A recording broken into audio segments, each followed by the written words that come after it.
Sports Update with Trust a Trader. Find top-notch tradespeople in your area, all who pass the Trust a Trader 15-point assessment. Talk Sport. Good afternoon, I'm Max Scott here with your sports headlines. All eyes on Stamford Bridge this evening as the special one returns, this time with Benfica in the Champions League. And Jose Mourinho has been reiterating his love for his former club. Of course I will always be a Blue. I'm part of their history and they are part of my history. I helped them to become a bigger Chelsea and they helped me to become a bigger Jose. Chelsea Benfica's live on talkSPORT this evening, coverage from 7 p.m. over on talkSPORT 2. Liverpool look to bounce back from their first defeat of the Premier League season. They're away at Galatasaray, but despite the Turkish champions suffering a heavy defeat to Frankfurt last week, Arne Slot's not taking them for granted. I've watched that game. For me, they were very, very unlucky in that game. The chances they gave away were only small, and it was either the quality of Frankfurt or a little bit of bad luck for Galatasaray that they conceded 5. All were given a hostile welcome in Turkey, with Galatasaray fans setting off fireworks in the early hours of this morning. Thomas Frank's first European away day sees Spurs face Bodo Glimt, who they beat on their Europa League title run last season. A lot's made about Bodo's plastic pitch, but Thomas Frank's not making a massive deal of it. It's fine. They're good here. They're very good at home. I think that's, for me, I think there's a lot of talk about the pitch. I rather want to praise the team, the Bodo team, and their coach, what they do, because they do it quite consistently home and away. Elsewhere, Arsenal have confirmed William Saliba's new 5-year, 250 grand a week contract extension, and talkSPORT understands Sheffield Wednesday players are discussing whether they should refuse to train this week, having not been paid again. More on all the website at talksport.com. talkSPORT News. The Prime Minister has confirmed the launch of NHS Online, a digital trust with millions of appointments, and has accused Nigel Farage of wanting to stir the pot of division. More from the news team at 5:30. talkSPORT weather with QuickFit. With a huge range of premium brands available, we've got what you need to drive away happy every time. Visit your local centre or quickfit.com and book today. Mostly dry in England and Wales today, with some sunny spells. Cloudier in many parts of Scotland and Northern Ireland, with some outbreaks of rain at times.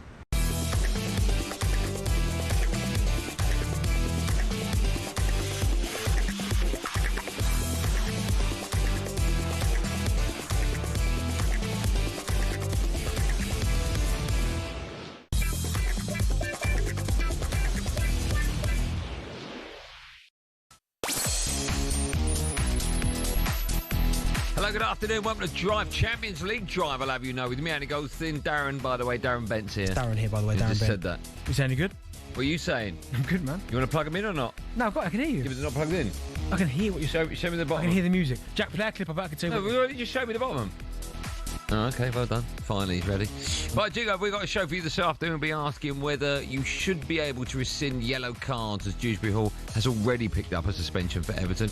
We'll also look ahead to Jose Mourinho's return to the Bridge. It's a game you can hear live on talkSPORT. And we'll ask whether you should ever sing for the opposition. And we'll also ask whether Liverpool should have gone all out for Mark Gurhey instead of Isaac in the summer ahead of their trip to Galatasaray tonight. And there's boxing chat with Adam Smith in the studio.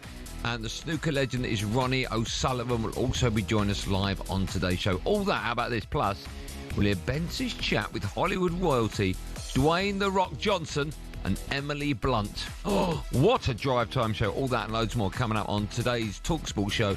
You can get involved if you want. 03717 223344. Hey! Stop eating them crisps. It's good advice, everyone. Sneaker freak. Quick question. Oh, yeah, straight away, yeah. Why you got so many croissant pan of chocolats down there? That's a very good question. Yeah. So you can... Yeah. Man's got the whole pack. Only works for the people watching us. Yeah, but he's got a whole pack. I'm holding up. For the same reason, you've got a whole pack of digestives You brought them in here. I didn't bring them in here. Do you not want them? Did you bring them in here? Yeah, for you. No. We went over the road. I don't want them. I had 4. I'll give them away. Thank you. All right, there you go. I've got... That's a very good question. I've got that because I can't eat anything. Because I had... Pan of chocolats. Hold on. You seem very argumentative today, don't you? Pan of chocolats. I'm telling you now, because I had phase 3 of root canal, and it's still, this was this morning, and it's still a bit, So I haven't been able to eat lunch. I had a little bit of soup. So that, I thought if I could get one of them, just eat it on the right hand side slowly, it won't do any damage. You just need jelly. Jello. Jelly. Do you want to keep saying jelly? Jelly? Which one is it? That's what you need. Well, just that's fine. I've had one. That's my lunch. I'll have one a bit later. No, but as a little snack to fill me up. Little pots of jelly. Yeah, I'll have that tonight for dinner. Jelly and ice cream. Yeah, see that? There you go. When I went to the dentist today, I said, "What happens if this doesn't work?" And he nonchalantly went, "Well, we'll just take the tooth out." I'm like, "What?" He went, "Just take it." And I went, "I won't be having that done in the chair." And he went, "Yeah." I went, "No. Do you not think it's barbaric? A human pulling a tooth out of a human?" Well, no, if it stops pain. Then... I know, but could you have it done? If it was all numbed and you had to have it done? If I had to have it done, then yes. No, but you could pay more money and go and have it done under general anaesthetic. Oh, no, I need to be all out. Yeah, so do I. And it cost you a fortune. And I was like, oh, my Well, this is a fortune. How much are you talking? Oh, yeah. No difference. I mean, for an operation in hospital with nurses and all that kind of stuff, I would imagine 3-4 grand. Yeah, just inject it in your mouth and you pull it out and a pair of pliers, man. I've heard stories where, I don't want people to phone up with this, I've heard stories where the dentist would put his knee on your chest and he'd be pulling to get the... Oh, no, I can't be seeing all that. That's nuts. No, because I get angry if he's doing that. I'm amazed there's not a machine that's been invented that just clamps around the tooth, all numb, drills down, does a little thing in the root, and it just pulls it out. Why is that not a thing? I think there is a thing, but you have to pay 100 grand for that. No, I don't think that is a thing. Why has that not been invented? The tooth extractor. Why is that not a thing? No, but it will be in a couple of years' time. Oh, it just must be. Imagine pulling teeth are not meant to be pulled, right? They're not meant to. So imagine the struggle you'd have to get that tooth. I hope it doesn't happen to me. I just don't like teeth things anyway, full stop. Yeah, I know what you mean. Dentist. No one likes a dentist, right? Nah, because it's always like... Do you reckon dentist is number one thing no one likes to go to? It's got to be, innit? I mean, like, you don't want to do... I don't really know a lot of people that say, I love to get on a plane. I love flying. You see, that's weird. Whenever people go, I love flying, you don't love... No, I don't even think pilots love flying. No, no, you don't. You don't love You love flying to get to the destination. Yeah, and then you love the holiday. Yes, no one likes the 10 hours wherever you're going. No, and the turbulence of... Yeah, you know what I mean? That, so I love that. You don't love that. No one likes going on a plane and no one likes going to the dentist. That's probably... I love plane journeys. You don't. I can't wait to get there. You're a liar. If there was a better way to get there from A to B, I'd do it. I would go so far to say air hostess is probably when they're up in the plane, probably I can't wait till we get on the ground. Yeah. It's not a natural thing to be 30,000. And that's my thing, which is why I don't in like a metal flying. tube up there. I go up there and go, oh no. Like when you go onto the plane and you're standing at the steps and you look at the plane, you go, how was that in the air? That I know. For 10 hours. Do you know what I mean? You and I have got a flight coming up. I know. 8 hours that's going to be. Yeah, but I think because we're together, we'll be all right. We'll both be screaming like children. If there's a bit of turbulence, honestly, you don't want to be anywhere near me. What, even for a little bit of turbulence? Yeah, mate. Oh, dear. Seatbelt on. You meant to have a seatbelt. No, but seatbelt on. My chair upright. Yeah. I need to hold on to the next seat. And I'd have to one hand on the chair in front. Oh, my. And one on the armrest, so I can just kind of brace myself. Jeez. Yeah. Okay, that'd be fun. No, it won't be. I'm sure we'll be fine. We've got a big show today. A bit later on, we'll be hearing your chat with Emily Blunt and The Rock. Yeah. Someone sent me a little clip. They said to me, which I found quite nice. Yeah. I look relaxed. I look calm. Oh, that's nice. Did you talk about documents? No, it's fine. Okay. We had a little laugh and a joke. Good, that's nice. I've not seen or heard any of it, so I'm looking forward to that. He DM'd me after saying great interview. No, he didn't. It was the best 6-minute interview I've ever had. No, he didn't. We've got Adam Smith joining us in the studio. Yes. Adam Smith be the voice of boxing. We've got the Rocky Ronnie O'Sullivan join us. Now, that'd be cool.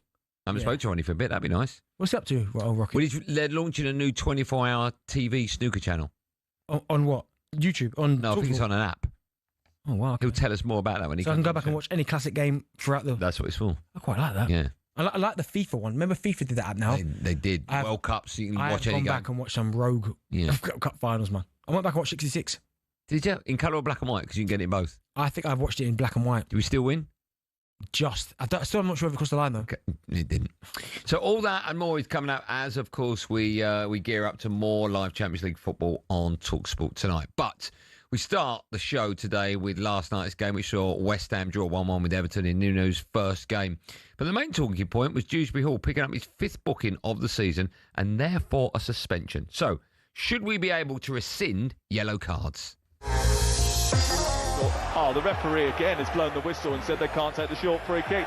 We've got a yellow card, Dewsbury Hall, for that. You know, you have to wait on the referee, but again, you want to try and play quick and early and keep the game and the speed of the game. I think it is. There is something in it. There's a factor in it that it's very difficult to get the decisions. The back of Dewsbury Hall, then Walker Peters loses out, but he is adjudged to have fouled his man. The a yellow card again. You can hear the Evertonians fuming. He feels like it wasn't even a foul. Fifth time this season, so he'll miss the home game here with Crystal Palace. He got the ball, Dewsbury Hall. We've seen it again on the monitor, but how the referee hasn't seen that, no idea. It's safe to say that Everton midfielder Dewsbury Hall was livid with the decision. Awarded him a yellow card last night. It came clearly winning the ball against West Ham's Carl Walker-Peters, and he took to social media to vent his frustrations, calling the decision mind-boggling. Last week, of course, he was booked up, talking of mind-boggling, in the Merseyside derby for taking a free kick too early. Yeah. No one's ever heard of that before. Last night was his 5th booking in just 6 games, meaning, of course, he now faces a 1-game suspension. So firstly, with regards to you get, and the scenarios in 6 games played, 5 bookings. What do you make of that, firstly? We'll get to the fact whether or not you think you should be booked after 5 yellow cards, but what do you make of the fact that he's played 6 games and he's got 5 bookings? Yeah, it's ridiculous. I think they need to increase the number, first and foremost. No. I'm going to ask you that in a minute. What do you make of the fact 6 games in and he's been yellow carded? No, but this all leads to my point. All right. Can I finish now? Yeah. Yeah, right. So I think they should increase the number, and the reason why, you just said it there, 5 and 6, is because you get booked for everything now. Absolutely anything. It's the days of crunching challenges, and then you go, sorry, ref, next one, and then you get booked. I mean, them days are gone. I mean, you get booked for a shirt tug. If the referee gives a decision you don't like, and you show him passion, you throw the ball against the floor, you get booked. Do you know what I mean? If the referee gives a decision, you go, wave your arms and turn your back, you get booked. Like, in some respects, it's pretty hard to not get booked. You are right. So I genuinely think... What's the yellow card for? Let's peel it back. Right, yellow card for me should be, all right, if I'm trying to take a free kick and you kick it away, that's a yellow card because you're stopping me starting the game again. If I make like petulance. Yes. Right? If I make a cynical foul... Yep. Yellow card. That's not worthy of the red. Yes. But a foul that you need to understand you can't do that. Exactly. Like if I clatter into the back of someone, it's not a red, but it's a yellow, so it's a warning. I don't want to see yellow cards for players showing emotion where they think a decision's gone against them and they just throw their arms up at the ref. I don't want to see that. And I know it's about respect for the game and how the game looks and all that. I get it.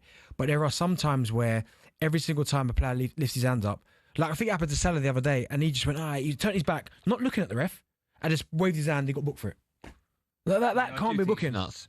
So if they're going to get booked for all these little, what would you call them, petulance? Yeah, they've got to increase the number. They have to. Yeah. So as things currently stand, it's up to 19 matches at a time. Mm-hmm. If you get 5 yellow cards in the first 19, you will get that suspension. But on game 20, it's resets. Everything resets and it's back to 0. Well, I just think they need to look at it because, in some respects, we're trying to. It's an older rule, and we're trying to, like, kind of the way the game's played is not completely different, but you get booked for a lot less things. So they need to almost change the rule so it matches up with where we are today. No point having a rule that was there back 15 years ago. 5 yellow cards. Yeah. They need to kind of mirror it up with what's going on today. Do you still think you should be booked for petulance? Going up to the referee going, what was that for? If you get in his face, yes. Yeah. But if you're miles away and you're not happy with the decision. What about swearing? What would you do that for, you idiot? What, to the ref? Yeah. I mean, swearing at the referee again, booking. Because that's a lack of... See, even I'm like... No. We're all grown-ups, right? If I swear at the ref, if I say to the ref, you beep, beep, right, yellow. But if I go, ref, that's a wrong F decision, then that's not a booking. That's just passion. Why can't you swear? It's ridiculous. Why can't you? We're all grown-ups. Yeah. Why can't the ref take it? Like you can't swear at him again. You're effing I useless. get that. But if you just go... But why can't? Why can't that you? decision, ref's effing shocking. Yeah, Then, I think you should be able... Can I keep saying that? Well, I mean, you keep saying it. Yeah, sorry, Will. Blanking. Blanking. That sounds Shocking. worse, doesn't it? It does sound worse. Yeah. You're blanking useless. I was only trying to give you an idea. No, I see. Right, yeah. okay. I just think, I think they've got to try and mirror it up with what the game is today. Because even the one, do you remember they tried it? I don't even know if it's still a thing. If you were the third player up to the referee, you get booked. Do you remember that? It wasn't even you. It wasn't even you. So the first one commits the foul, another one comes over, then you go over to see what's going on, and you get booked for it.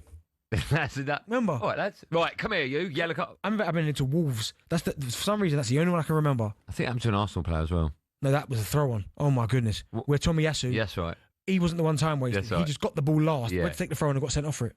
He got sent off, He got a second yellow card for it, didn't he? Yeah. It's insane, isn't it? Yeah. Do you think... Okay, my last question before we take calls. Do you think yellow cards should and could be rescinded? I think so.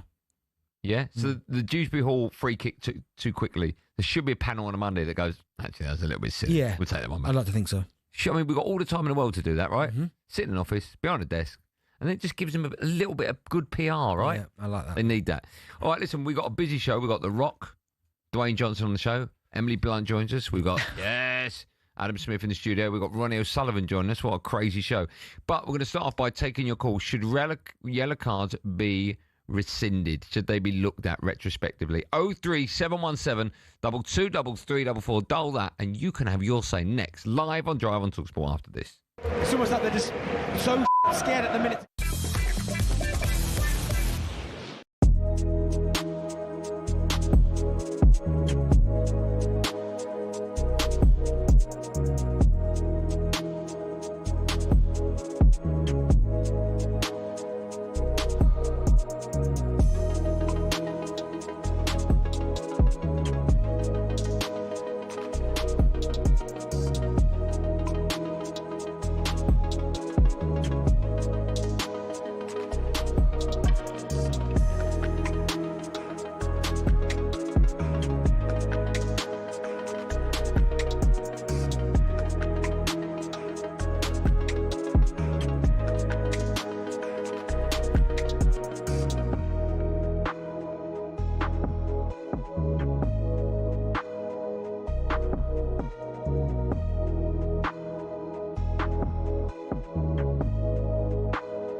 He is an unlocker of defences.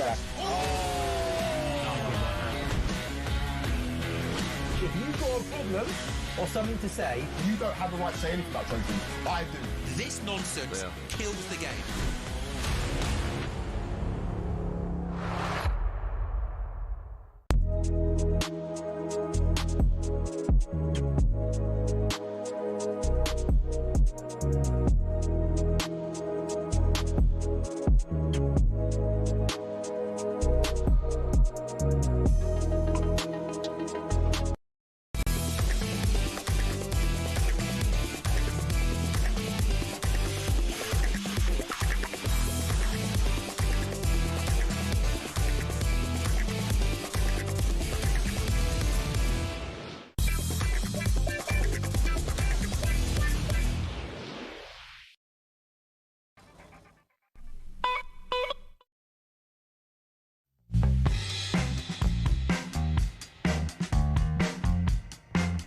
I'm not gonna lie, Jack. Honestly. No, but I thought he was just playing the no. I just thought he was playing 21 questions. I like that. Honestly. Jack, you should have stuck with it. 20 minutes in, Jack chooses, press the wrong No, button. but you know what, though? If he just continued it, I would have said, he's playing 21 seconds. 21 questions. Nice. Yeah. Just leave it and no one would have noticed. Yeah, you should have just played it as... Yeah. Yeah, but you can't because we're playing it half bars. No, Jack. I'd love to be able to get... I don't want Jack to do this, but... He was in just there. to say, Jack, what's happened? He was in there, right? And he was chopping up everything that we said in that first bit. Look at him. Look. I mean, you would argue the show would be worse. Yeah. Without He's an integral part of the show. Yeah. But, I mean, it wouldn't be a lot worse, would it? This is Andy Goldstein and Darren Bent on Champions League Drive in partnership with the new film The Smashing Machine. It's based on a true story, and you can see it in cinemas this Friday. Still to come, yes, the voice Adam Smith will be joining us in the studio to talk all things boxing. Just quickly, Arsenal have announced that William Saliba has signed a new 5-year deal with the club. Wolves have recalled captain Aaron Ramsey for October's World Cup qualifier against Belgium and Wales. Against Belgium and friendly with England, not Wolves. I can't lie to you, that whole sentence had me thrown. Well, it doesn't play for Wolves. Right, we're taking your calls. Should yellow cards be retrospectively looked at? 03717223334. I can't think of any reason and any person on the planet why someone would say no, they shouldn't. Oh, you'll find somebody, come on. Well, just to be facetious. Okay. Ellie is first up, an Arsenal fan. Ellie? Ollie? Hello? Ollie? Hi. Hi, can you hear me? I don't know what's going on. It's Jack in charge. Let's go. Sorry, quickly. Do you remember that day where your brain was all over the gaff? Do you remember that? Yeah, but there's a reason for that. You banged your head. I banged my head. That was so weird, wasn't it? That's quite frightening. Yeah, I banged my head. Nothing was coming out right. Who does I play for England? Ben Mee. That fullback. Very bizarre day. Let's see if Dan can hear us. Dan. Hello there, gents. How you doing? I'm good, Dan. How are you? Yeah, very well, thank you. Very well. What have you got for us, Daniel? It's just in regards, I'm going to talk about, I'm a Fulham supporter, so obviously Josh King the last 2 weeks have been booked for simulation, and he hasn't dived on either the occasion. The one on Sunday, Martinez actually watched him out. Do you know what, right? I don't think it was a penalty. Do you know what, Dan? That one with the week, I fully understand where you come from, but that was weird because he almost knocked it round one side, but got taken out on the other side. Do you know what I mean? So that's what I mean. I don't think it was, like I say, I don't think it was a penalty because he lost control of the ball. It was a heavy touch, but he definitely gets wiped out by Martinez. He's got nowhere else to go. It's definitely not simulation. And the 1 week before, Henderson, and now, again, maybe it was strength. I thought potentially could have been given a penalty. I've seen them given. But Henderson doesn't win the ball. He takes Josh King out, and he's booked him for simulation again. So that, and the one last night, he wins the ball. So we're revisiting the whole game's being re-ref now. So why can't we on a Monday, like you say, Monday morning, a committee say, right, we shouldn't have given that one, because let me ask you a question. Playing devil's advocate, I agree with you. It should, right? But do you think they could be making a rod for their own back? So retrospectively, they look at it, and then on a Monday at noon, they release the list of all the yellow cards that have been rescinded and haven't. And then does that not just give us more scope to have a pop and go, I can't believe they didn't rescind that one? Will it not just go on and on and on? I get what you're saying, where they draw the line. Yeah, I get what you're saying. But, I mean, the whole game now, all we ever say is clear and obvious, isn't it? Yeah. And it's getting to that stage now. Well, it's not enjoyable anymore, really, is it, with it, the way it's being refed? But I completely get what you're saying. But, this kid's 18. He's definitely Fulham's best prospect coming up. And, hopefully one day he'll play for England. And is he going to get that tag on him now, Yeah. A ref's going to see him go down and think, he's diving, So we don't want to see that in football. No, we don't. For the youngsters. But Dan, listen, thanks for your call. Let's quickly go to the next one. Leon joins us, Man City fan. Hi, Leon. Hello, guys. Can you hear me well? Not too well, if I'm being honest. Can't hear him at all. We can't hear him at all. Let's go to Scott as a Man United fan. Scott. Hi, mate. How are you doing? I'm good, Scott. How are you today? Yeah, not too shabby. Thank you very much. Good. What's your view? I used to coach kids' football team, and seeing these grown adults act like kids is ridiculous. Throwing the ball away and raising the hands in the air. If I was at work and every time my boss told me to do something I didn't like and I threw my hands in the air, I'd get sacked. Yeah, you can't. Hold on. Do you work in front of 70,000 people? No, but I work in front of 30 odd. Well, it's a little bit different. It's a little bit different if Scott makes a mistake and accounts. And 30 people go, Scott, what are you doing? Rather than 70,000 people hurling abuse at you. The amount of pressure they're under is a little bit different. Oh, yeah, no, I get it. But at the end of the day, these are role models for kids, and rightly or wrongly, they are. And, yeah, we shouldn't really have sports people as role models, but they are. That's the way it is. Now, if you're on a Saturday afternoon, when you've got a load of kids there playing football, and they're throwing their arms in the air, it makes the game difficult. Yeah, I get that. And, I mean, I'm a United fan, and I'd book Fernandes before he got on the pitch because he's throwing his arms up every 30 seconds. And he's just, it's gone beyond a joke. Something needs to be done about it from that point of view. We either have sportsmen as role models or we don't. It's that simple. Yeah, but no one's going to make the call on that, right? If I one day say, right, from now on, sportsmen aren't role models, nothing will change. No one's got that much pull, right? Yeah, no, I get what you're saying, but they are. And if we're dealing with reality, the reality of the world, they've got to be that. So as much as... Yeah, but here's the thing, right? I agree with your argument. I agree to a certain extent. But if you've got a kid that grows up loving a comedian that's got a potty mouth and he watches that comedian on Netflix and he's using foul language, I mean, you could argue your kid's going to go up telling the same jokes using the same language, right? Yeah, and they're going to get sacked.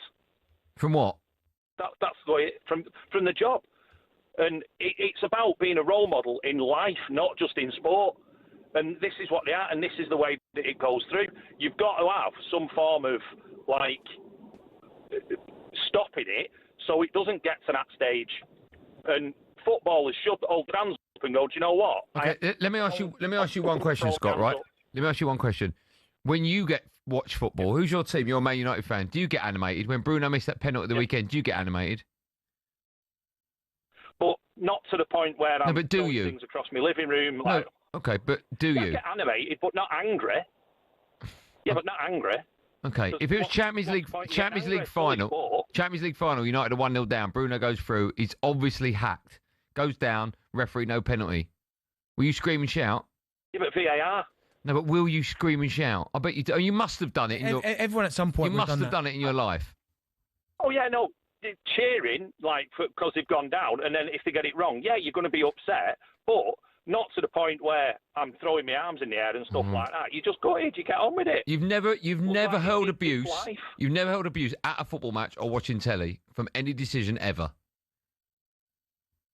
I've called decisions out, but once I've hurled abuse, no, because at the end of the day, is it that important? It's not life and death, and that's where society's gone. I don't think it's life or death, but I'm telling you now. Of course, it's not life and death. There's been times where people saw my reaction when Arsenal scored the winner. Yeah. I know it's not life and death. You can't compare it. Life and death is much more important, but some people... It's a close second. Right. People, that's the thing. People are so tribal about... That's why the station exists. Of course they are. Because of passion, energy. Of course they are. Of course they are. But I hear what he's saying about the kids. They do copy their heroes. I get that as well. I know there's nothing you can do about it, but they do. You stop watching football because of the antics, but you've got the YouTubers now. They're doing their stuff. You are right. Do you know what I mean? It's just the world we live in. 100%. Yeah. Still to come, we'll be looking ahead to Jose Mourinho's return to the bridge. It's a game you can hear live on talkSPORT, but first, you got that button, Jack, the one you pressed about 12 minutes ago. First, it's time for no Googling. There you go. We've been talking about yellow cards. Yellow. We want to know who holds the record for the fewest appearances to get 5 bookings in a Premier League season. All right, that's a great question. He must be close, Drewsbury. Who holds the record for the fewest appearances to get 5 bookings in a Premier League season? The answer... Have you got music coming out of that? No, it's this. Oh. Music? What? I can hear voices. Okay. The answer to that, Adam Smith joins us in the studio to talk boxing. We've got Dwayne "The Rock" Johnson, Emily Hunt, Ronnie O'Sullivan on today's show. It's one of those drive times you do not want to miss.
A point in the bank, but plenty of work to do for Nuno. His opening game in the West Ham dugout ended in a 1-1 draw with Everton, live on talkSPORT. But the new Hammers boss says there are encouraging signs. Try to create like we did in the goal and balance situations, take advantage of the speed that we have, but overall being more compact, close to each other, simple. So the West Ham faithful are now hopeful of a turnaround after only one win in the league so far this season. Nicky Hawkins, founder of West Ham TV, says it was clear Graham Potter had to go. We changed a couple of things at Forest and we got a result. But, you know, things just went downhill very quickly from there, and I think he'd lost the players. Now, frustration for Thomas Frank. Dominic Solanke's had minor ankle surgery. Some positives, though. The Spurs boss doesn't expect the striker to be out for long. Tonight they're away in the Arctic Circle, facing Bodo Glimt in the Champions League. At the same time, a special one returns to Stamford Bridge. Jose Mourinho's Benfica take on Chelsea, live on talkSPORT from 7. He told us blue won't be the colour, though. Will be my Chelsea until start. Will be my Chelsea after the game. During the game, that's my Benfica, and the only thing that matters. And reports suggest Leeds winger Dan James has suffered a significant injury in training. Leeds host Spurs this Saturday lunchtime. That's live and exclusive here on talkSPORT.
Don't talk yet, there's a big gap in it. Don't talk yet, there's a big gap in it. It's coming up, it'll look really professional.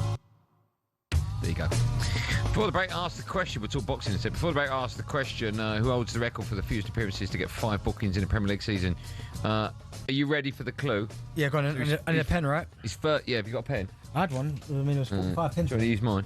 No. His first name is. If I was going to lock my front door, I would need a key.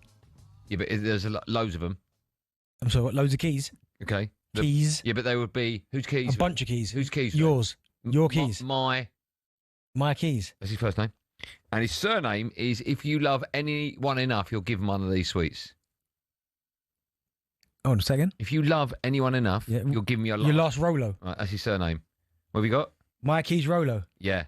Hold on. Man United player. Rojo. Yeah. What's his first name? Marcus Rojo? Yeah, that's right. How many games? What? How many games? 5 bookings in 5 games. That is prolific. Yeah, that is, isn't it? He was a bit naughty though, wasn't he? Well, obviously. Still to come, 7 times snooker champ in the world, Ronnie O'Sullivan will be joining us, but it's time now for this.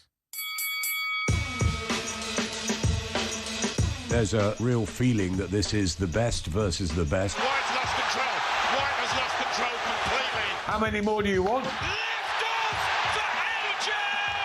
for AJ! This is The Voice. Yes, it's time for The Voice, our weekly feature where we're joined in the studio by the voice of boxing, Adam Smith, to take a look at the week's biggest stories. Adam, yes. Go on, give us. Adam, are you good? I'm good. No. Are you good? I'm really good. No. Yes! That's what we want. Good to see you. How are you? You well? You look good? I am good. We had a great show Saturday night up in Sheffield with GBM. Fantastic fights there. I know the boys are out in Nigeria for an event this week. I was going to be there, but it's my son's 18th tomorrow. So congratulations. I can't miss things like What have you got for him? What did you get for an 18-year-old? It's a good question. He wants money. He wants car insurance. He's getting a watch, so that's something that he can keep. A Rollie? No, but not quite in that price range, Andy. But we'll get him a few nice things and a lovely Liverpool top with Mo Salah on the back. You had me up until then. Has he got a car? He hasn't. He wants my little car, and you need the black box in the car, right? Insurance. Yeah, you need the black box. Even then. Yeah, have you seen it? Honestly, it's frightening, isn't it? Don't tell my wife. Don't talk to my wife about insurance at the minute. Blimey. Right. So let's stay with that, shall we? Because car insurance. No, not car insurance. We can. What? I've never done this on radio, but yes. We've had Amir Khan on the show a couple of times throughout the year, talking about his cars in Africa. Mm-hmm. How have they been going? How popular have they been over there? And also, was there a gap in that market? Absolutely. And he had one in Ghana, and I think the boys, Ed and Spencer, had a great time over there. It was fantastic. They got AJ there, and I know Moses Italma, who I was with last night at an event in the Ned, who was brilliant, by the way. We'll come on to that. But Moses is out there in Nigeria. I think Lawrence Okoli is going to be there. So they're attracting some big names. And, of course, all the talk about AJ possibly fighting in Africa. We've thought about that for a long time, and Eddie's always said that's going to happen. So I know they've had chats with Ghana, maybe for early in the new year. But Nigeria is the place this week. And, yeah, absolutely. Africa, always Accra, Ghana, some wonderful fighters, the likes of Ike Bazooka Korte and Azuma Nelson, great fighters that have come out of Bukum in Accra in Ghana. And Nigeria has obviously Moses' dad is from Nigeria, and there's a lot of links with fighters from over there, AJ too. So I'd like to see a big event in Africa in the new year, but this is going to be fun, this one. Is it surprising that we haven't seen a few? Because listen, the obvious one for me when I think about this is Ali, obviously in Zaire. So Rumble in the Jungle. Yeah, so I think to myself, with how spectacular that was. That's arguably the biggest fight ever. Yep. Why haven't we seen more of these cards in Africa? That's a really good question, and I don't know the answer, but I know that a lot of the Africans have travelled. The fighters have come over here in recent times, and we've had, back in the day on Sky Sports, we had a huge amount of African fighters, Commonwealth titles, and a good crop coming over, but not many actual events there. But it's an untapped market, and obviously Amir's seen something, and I'm sure Eddie and Frank Smith have, and I think we're going to get a big couple of years over in Africa. What's the time difference? Does that work for a European market? Yeah, it does. I think they're. I'm not sure the exact time for Ghana and Nigeria, but it's not. It's similar. It's doable. Yeah, it's doable. Okay. It's doable. We've done South Africa before, down with Jawi Khalid. We took over there, and I think they're, a couple of hours ahead, maybe? Here's a question for you. Where would you say, apart from the obvious, where would you say the best boxing fans are that have surprised you when you've gone to see a boxing, apart from Las Vegas or over in England in Wembley Stadium? I think we've got the best fans in terms of atmosphere. New York have been good. The Eastern Seaboard with the Irish, Ireland itself. We're in Belfast the other week, and Dublin is fantastic too. So I think they're mainly. Germany is a hotbed. I think that's waiting to reignite. I think Frank's looking at getting Ajit Kabayel on a big bill over in Germany. A different sort of audience, more a quieter audience probably, but certainly love the Klitschko's. We've just had, you mentioned some unbelievable boxers from all over the world, right? We've just had the Ryder Cup, Europe v America. Oh, are we ever going to see that in boxing? Wasn't it great, Shane Lowry? It was amazing. Oh, are we ever going to see that in boxing? Justin Rose, Rory McIlroy, brilliant. And they love their boxing, by the way, as well.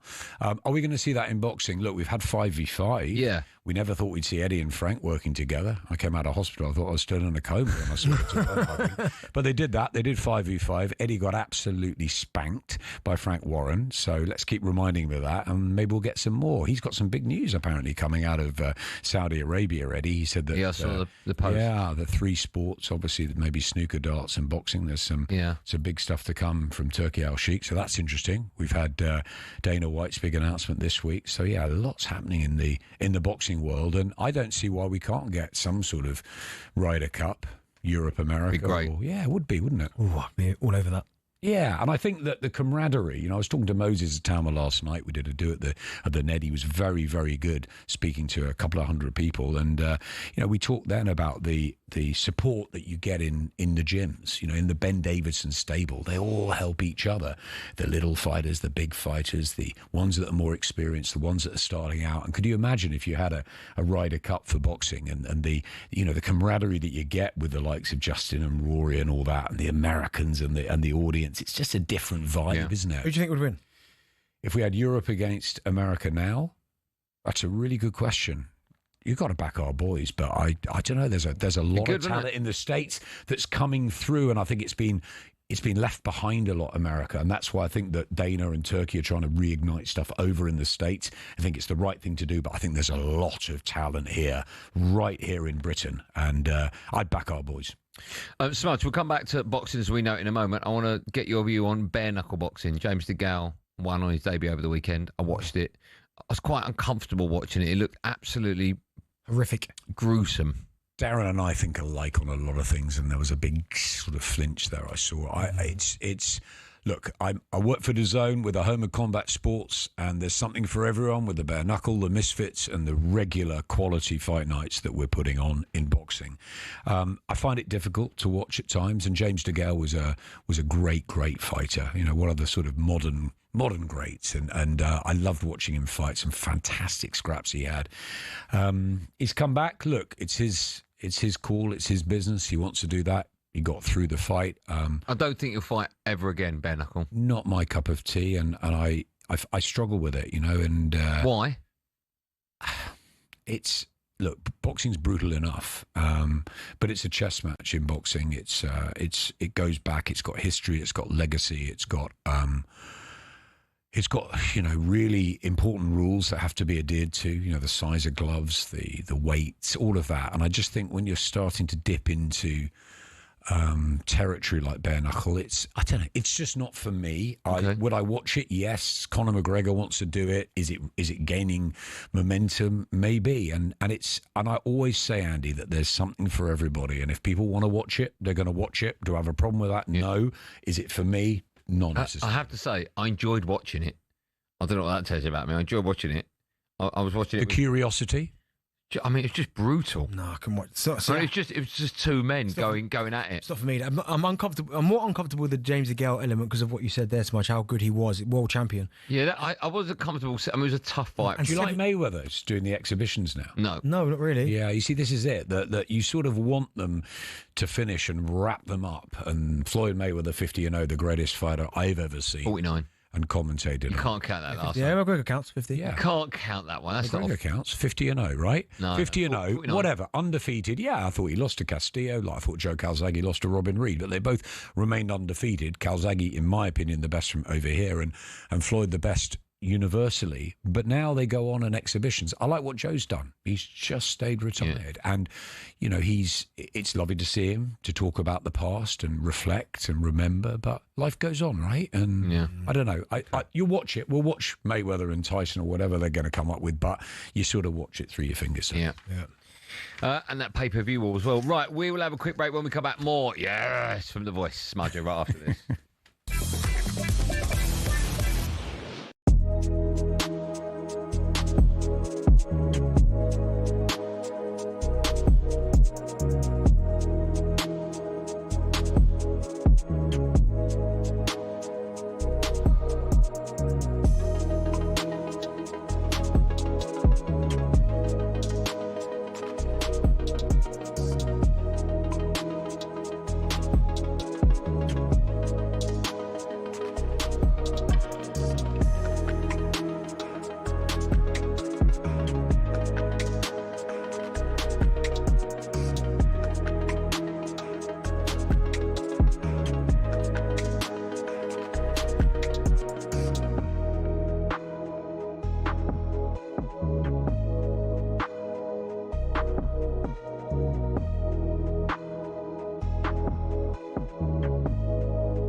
unlocker of defensive back. If you've got a problem or something to say, You don't have a right to say anything about trophies. I do. This nonsense kills the game.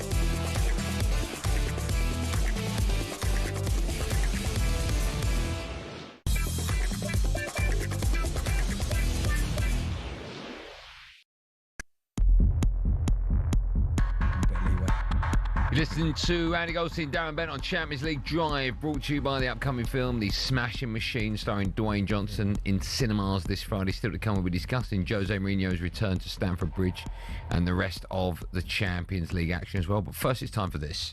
Couldn't believe he got a yellow card for that. The game's gone. Honestly, I've seen my Sunday League team defend better than our back line. Welcome to Sorry, not that. Moni fans on talkSPORT with Paddy Power.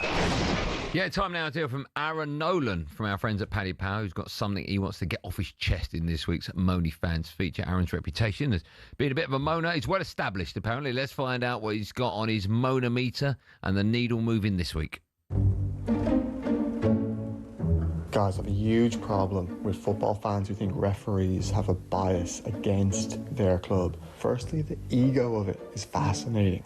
As if football revolves around Arsenal Football Club. You think the refs, the FA, VAR operators conspire together in a secret meeting to say, like, right lads, how do we stick up Wolves this weekend? I mean, you see Instagram posts about a specific ref's decision. The comments are all hypotheticals. Like, if that was a Liverpool player, he'd have gotten a red card, or if that was a pen against Arsenal, the VAR wouldn't have overruled it. Put the Da Vinci Code down, lad. There's no grand conspiracies against your football club. There he's moaning away. We've got some things we want to moan at later on, so make sure you join us after 6 p.m. and find out what it is. Moni fans on talkSPORT with Paddy Power. Right, Adam Smith is still with us in the studio. I just said that. He's with us in the studio. Smudger, let's talk about Nathaniel Collins. He's fighting this weekend, right? Really like him. Big Scottish hope. Yeah, he's fighting for the European title. And what with Josh Taylor's defeat last time, we were north of the border in a big show, and unfortunately had to retire because of an eye problem. Josh, there's a space for a new star in Scotland, and I think Nathaniel Collins is fabulous. He's a southpaw. He's undefeated. He's gone under the radar a little bit, and he's come back from a serious, life-threatening injury. He had a twisted bowel. He had to have an emergency operation. Oh I know how hard that is because I've been there with my cancer, and he came back and he's done ultra marathons and he's got back into boxing. He's a terrific guy, and he's got a real chance here. He's quality. He's lovely. He's in with an undefeated Spaniard for the European title. It's a world title sort of eliminator as well. So look, I think he could become a world champion, and there's a host of talent on display. Reece Lynch is a guy to look out for. Brilliant amateur up in Scotland. But I love going there. I used to work a lot with Jim Watt, of course, former world lightweight champion. Ken Buchanan, great days. Gary Jacobs, Scott Harrison, Alex Arthur, so many. Ricky Burns, of course, 3-weight world champion. They need someone else after Josh Taylor, and I think Nathaniel Collins could be the guy. Wow, that's a big call. Listen, we've only got a couple of minutes left. We're celebrating a couple of anniversaries today and tomorrow. Tell me about them. Today, 30 years ago, a rainy night in Cardiff at the Old Arms Park, and Steve Robinson was world featherweight champion, and Nassim Hamid, the young, cocky, arrogant kid from Sheffield, the switch hitter, went down, and 16,000 were there. It was an amazing night, and he was brilliant, and that's where he struck gold, became world champion, and then reigned as a featherweight king for a long time. Steve Robinson was the Cinderella man. He came in at 36 hours notice, won the world title, and had 9 defences, but Naz was too good for him that night, and obviously went on to become a bit of a legend himself. So that was 30 years ago. 50 years ago tomorrow, guys, was the Thriller in Manila, which of course was Ali and Fraser's trilogy fight when Eddie Futch... Not that Thriller. When Eddie Futch famously pulled out his man Joe Fraser at the end of the round 14, when Ali, I think, was pretty spent as well. It was a brutal affair in huge, humid heat.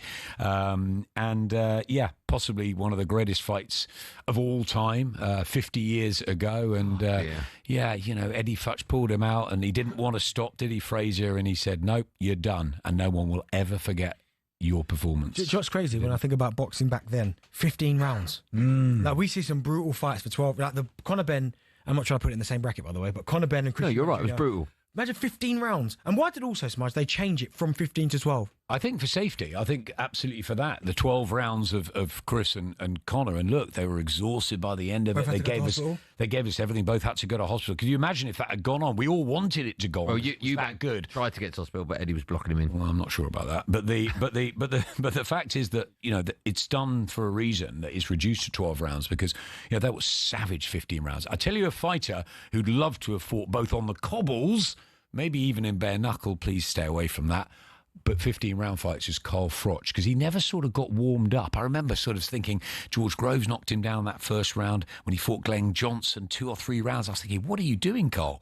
Took him time. He'd have loved 15 rounds. I remember the Jermaine Taylor fight, by the way, where he was losing when he knocked him out last round. Am I right in saying that back in the day, like Jack Johnson time, they would go like 20 rounds and 30 rounds, didn't they? I mean, it was, wow. Back in those times. I mean, I wish we could go back in time and have a little watch. Wow. 30 rounds. Yeah, I think I don't know what the record. Yeah, some more like 50, right? Some more. Some will take months. We'll have to look. We'll look it up for next week. We'll have the answer when we come back, right? Longest ever heavyweight bout. How many rounds it went? Smudge, always a pleasure and an honour having you in the studio. Good to see you. Thank you so much. Good luck with the birthday. Thank you. Just get him a Lamborghini. He'll get a steak, a nice steak dinner. Oh, that'd be nice. Yeah. Beautiful. If he wants to cook it, he's going to do it himself. Right? More from me and Benny right after this live on talkSPORT.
Thanks, but no thanks. Music to the ears of Brighton fans this afternoon as their boss dismisses talk of Manchester United. Fabian Hürzeler joined Jim White earlier today and was asked if he'd be up for switching the South Coast for Carrington. Honoured to be part of the rumours, but I really respect the coach room I'm in there, so I think it's not the right thing to talk about this. Overall, I can say that it's a privilege to work for Brighton. I'm very happy to be the coach here. Watch that chat back in full on talkSPORT's YouTube channel. Good news for Arsenal fans as well. Their star defender is staying put. William Saliba's officially put pen to paper on a new contract. talkSPORT's Alex Crook breaks it down for us. So he's there now until 2030. We know that some big clubs in Europe, including Real Madrid, have shown interest. So I think this is a real signal of intent from Arsenal. I understand the pay packet is 250 grand a week or there or thereabouts. Crookie also reckons next on the list for them is Bukayo Saka. Now, if you are ever in any doubt about England's chances of winning a major trophy, well, even the Welsh think it's a foregone conclusion. Now, this is a team, and they go to tournaments, they're looking to win it. And I believe that it's a matter of time. I thought it would have happened before now, but it's still a matter of time. England host Wales during the international break. Hear it live on talkSPORT. Meanwhile, Steve Clarke has recalled Craig Gordon for Scotland, despite the keeper not playing yet this season. Anthony Ralston and Kieran Tierney have also been included in the squad. Now, Sheffield Wednesday players are said to be discussing whether they should refuse to train this week. They've been told they won't be paid on time this month after delays throughout 2025. All's being well, the Owls Championship meeting with commentary is live Saturday lunchtime, commentary over on talkSPORT 2. And he missed out on a place in the Ashes squad, but 21-year-old Rayan Ahmed's been named captain of the Lions. They'll tour Australia this winter alongside the senior squad. There's more Ashes build-up on talkSPORT's cricket YouTube channel.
Number one done of your drive time show. I'll never say Darren that. Bent and what's your name again? I'll never say that. What's your name again? It's oh yeah, Andy Goldstein. No, never do it.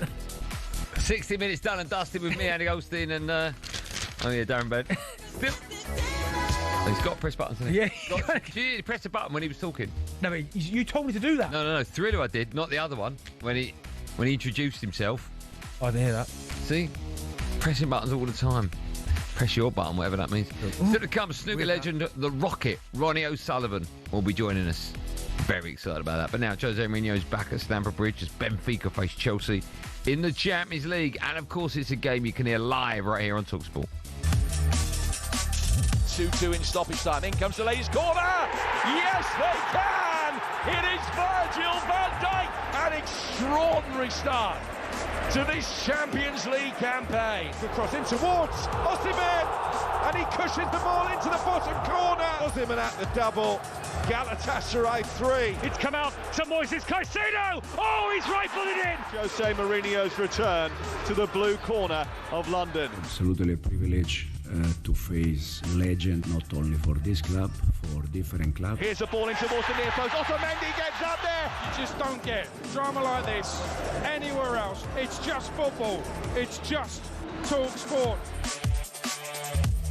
It is indeed. Chelsea go into the game on the back of a poor run of form. Only one win in 5. That came against Lincoln in the Carabao Cup tonight. Sees the greatest manager in their history return to the bridge as Jose rocks up. Speaking ahead of the game, their current gaffer, Enzo Maresca, said he's relishing the test of facing Mourinho's side.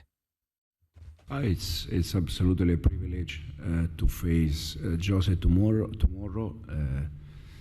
Legend for this club, not only for this club, for different clubs. So will be a privilege to face Jose tomorrow. And any extra pressure on you after last week, losing the first game in this competition, making sure you win all your home games is important in the new format, isn't it? Yeah, we make sure, or we try at least to prepare every game to win the game, and hopefully we can do that tomorrow. What are you laughing at? That's how Bill thinks he's clever in there. What was Bill. he saying? No, I ain't gonna say on air. Oh, okay. Naughty Bill. Mm. If your mum finds out using that language at your age. You made a very good point while that audio was going on. Is Jose Chelsea's greatest manager? And the reason you asked that is because he couldn't deliver the big one, which was the Champions League. And also Ancelotti won the double. Yeah, and obviously Tuchel's won a Premier League. Yeah, so a Champions League. So I'll be interested to see. I mean, I feel like from an outsider that he probably would go down as the best. Yeah. But I'm not a Chelsea fan. So Bill, Jose the best in your history? You see, Bill says yes. Bill's a Chelsea fan. What I would say about that is that I do think you lose a bit of credibility when you go on to manage other teams, especially other teams that are either going head-to-head with you, like Man United, or other London teams like Spurs. And Chelsea and Spurs, that rivalry is mad. Like if Sir Alex Ferguson went to manage another big club, it wouldn't be Liverpool. But it lose a bit of its shine. Yeah. Like if Wenger left Arsenal and gone, you do go, If Wenger went to Chelsea or if Wenger went to Man United, you'd go, you wouldn't sit comfortably. No, I know what you mean. I know what you're saying. 100%. So I do think it loses some of its appeal. Did you think Liverpool fans look at Rafa a little bit because he went to Everton and Chelsea? Without a doubt. Yeah, without a doubt. That's why Chelsea fans, you hated Rafa, didn't you? And what did he win you? The Europa League? Mate, he still won a trophy though. Yeah, I know, yeah. But still, I do think it takes the shine off it. So there you go, Yeah. Chelsea fans. Who's your greatest ever manager? Yep. I mean, we weren't going to go there. 0371 722 334. Do you think there's a copious amount of pressure on Maresca already this season? I mean, he delivered last season. He got Champions League football. Yep. He won them the conference. He won them the World Club Cup. Yeah, which I put great stock in. Yeah, but now that little stat that I gave you, Chelsea go into this one on the back of a poor run of form. 1 win in 5, and that win was against Lincoln in the Carabao Cup. Yeah, no, do you know what? I think you got 2-2 Brentford. They lost to Bayern Munich. No shame in that. Losing to your lot, I didn't see that coming. And Brighton at the weekend, down to 10 men. I think the pressure will start to come because if you remember the start of last season, it wasn't particularly great for him. And I remember there was sections of Chelsea fans wanting him out. It's not good enough. And to be fair, he put a run together towards the end of the season. I think it was towards the end of the season, Bill, was it? He put a run together and they were decent. And then he obviously took that momentum, went and won the Conference League, however you view that, and he won the Club World Cup. Yeah. So I think he'll be given time. And see, they've got horrific injuries. And all their injuries seem to be in the same spot, centre half. Yeah, it's bizarre. Yeah, so I think once all these players come back, then I think we can really start judging him because I did think that this blip would come at some point, but I thought it'd become later on down the line where they simply just run out of gas. Do you know what I mean? But the fact that they've got injuries now, and you have to remember, you take anyone's best player, and I'm talking about the most influential player in your team out, you're going to struggle. Like you take out Virgil at Liverpool, they're going to struggle. Do you know what I mean? You take out Cole Palmer. Who's your biggest Saka? It's got to be. I don't know if it is now. Because you've got cover. It's probably going to be a centre-half, right? Saliba or Gabriel. No, because we've got 4. It's hard. No, because Mosquera comes. So for us... but you can't compare Saliba and Mosquera. No, but I'm telling you now, there has not been drop-off from Mosquera. No, okay, yeah, that's fair. But Cole Palmer is just... he's such a special footballer. Yeah, you're right. That he influences so much. So I think once he comes back and then they get a couple of centre-halves back as well, then you'll start judging. But if it continues, then of course it's Chelsea manager. You're going to be under pressure. There's bound to be a chance for Jose at the bridge tonight. What do you make of that? Is that okay to do? I think if your manager has done what he's done at Chelsea, what's he won? 3 Premier League titles, is it? I think you have to show a level of kind of gratitude, I think, because he was, when he first got to Chelsea, he said, I am the special one, and everyone absolutely loved him. He delivered on what he said he was going to deliver, won trophies for them, broke records in terms of goals conceded. I mean, his football's exciting at times. Certainly when he first got the job, you look at some of the teams that he built. So yeah, I think in that regard, I'm like, yeah. But you know, if you've been in charge of a club 1 year and then you come back and then they're chanting your names. But again, it's a difficult one because if I manage Man United for 1 year, right, didn't go well, but I managed to win something. Yeah. And then left. Like Van Gaal. Potentially, then he comes back, he might get a little sing-song. Yeah, I think he would. Right? I can understand that. But if you've been there for 2 years, it didn't really go well, or you did okay, and then you're singing him, I'm a bit, no, you don't need to happen. Yeah. Something special has to happen. Yeah, but they're only going to sing if you've done well, right? Yeah, well, it has to be something special. I think if Ralph Ragnick comes back to Old Trafford, we're going to start singing songs about... Yeah, but Ollie, you would. Yeah, but that's different. We would anyway. Yeah, It's yeah, Ollie, right? potentially. I just think something special has to happen for you to get that kind of ovation. Yeah. But is it okay to happen during the game, or is it before and after, but not during the game? Leave that. Well, sometimes football fans do it to be facetious, don't they? So, like, say the Chelsea fans weren't having Maresca tonight, just to kind of have a dig at him, they'd sing Jose's name. Do you? I agree with that. Do you think they're not having? I think they're Maresca? torn. Oh, do you? Yeah, I think they're torn. Not maybe not 50-50. Yeah. Maybe 60-40. Maybe something like that. But they're definitely torn. They're not. It's not 100% fan base, but they're like, yeah, we're all in on him. Are there any Chelsea fans? And I'll ask Billy this, that would have Jose back. Not necessarily today. I'm not going to ask that. Would you swap him? But if he does well for Benfica, right? No, I almost feel down the line. If Maresca doesn't work, let's say next season, Bill, would you have him back at any stage? Would you ever have? Would it be the third term? Right? He has not done 3. Would you have him back for the third time? No, I definitely wouldn't. But it's different because he turned Chelsea into a winning machine. Yeah, but he won stuff at your club. I know. But the football he played at our club was terrible, but at Chelsea it wasn't to begin with. Early on. Yeah, to begin with. I don't think you would. I think his time's done in the Premier League because I need to see him back there at some point. But I just don't think it's new now. You think about when he was in charge of Chelsea now. I just feel more so nowadays it's about sporting directors. They bring the players in and he just coaches them. I know, but if Jose was there, I think that relationship would change. No, but I don't think that's the way football clubs are moving now. I think football clubs want a sporting director. They want someone to identify the talent, and then Maresca, you coach them. Yeah, with Chelsea, without a doubt, that's the way. That's what happening. Jose's not doing that. I want him, and him. Yeah, you're right. Like, if you give me him, I ain't going to play him, so no point bringing him to me. Yeah, he's Delap. I didn't need a striker. But I think he's almost earned the right to do that because of course he has. Because of what he's done in his career. Yeah. Okay, so lots of questions were asked. Chelsea fans, would you have Jose back? Not tonight. I'm not asking that. Would you swap? But would you have him at some stage? Do you still adore him? Did it take any shine off it whatsoever that he was Man United manager and Spurs manager? Spurs one's the one. I mean, I always said it when I was at Tottenham. That fixture, I felt was a little bit more than the Arsenal. Well, I don't know if you remember. Of course, you remember. George Graham obviously was at your club. Was a superstar. Won the league, right? Yeah, won a double. What, did he win the double? No, Wenger won the double. He won the league. Yeah, and then went to Spurs. I mean, that's insane. So I'll come with it. So do you look at George Graham now? Is that? No, I look at George Graham still as a legend, Arsenal legend. You do? Yeah. That take any shine off it? Not for me, no. Okay. And Chelsea fans, is it okay to sing for Jose tonight during the game? Chelsea chat is where it's at. You can pick up the phone, have your say, because you'll be next. 03717 223344. Reminder that the Rocket Ronnie O'Sullivan will be joining us live in 15 minutes' time.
This is the talkSPORT Goal Show. It's the show for the fans that's done by the fans.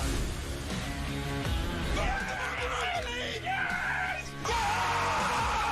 Oh my God! Yes! Yes! Yes! He is an unlocker of defensive back. If you've got a problem or something to say, You don't have the right to say anything about something. I do. This nonsense kills the game.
It's a nice tune. DB, you like this one?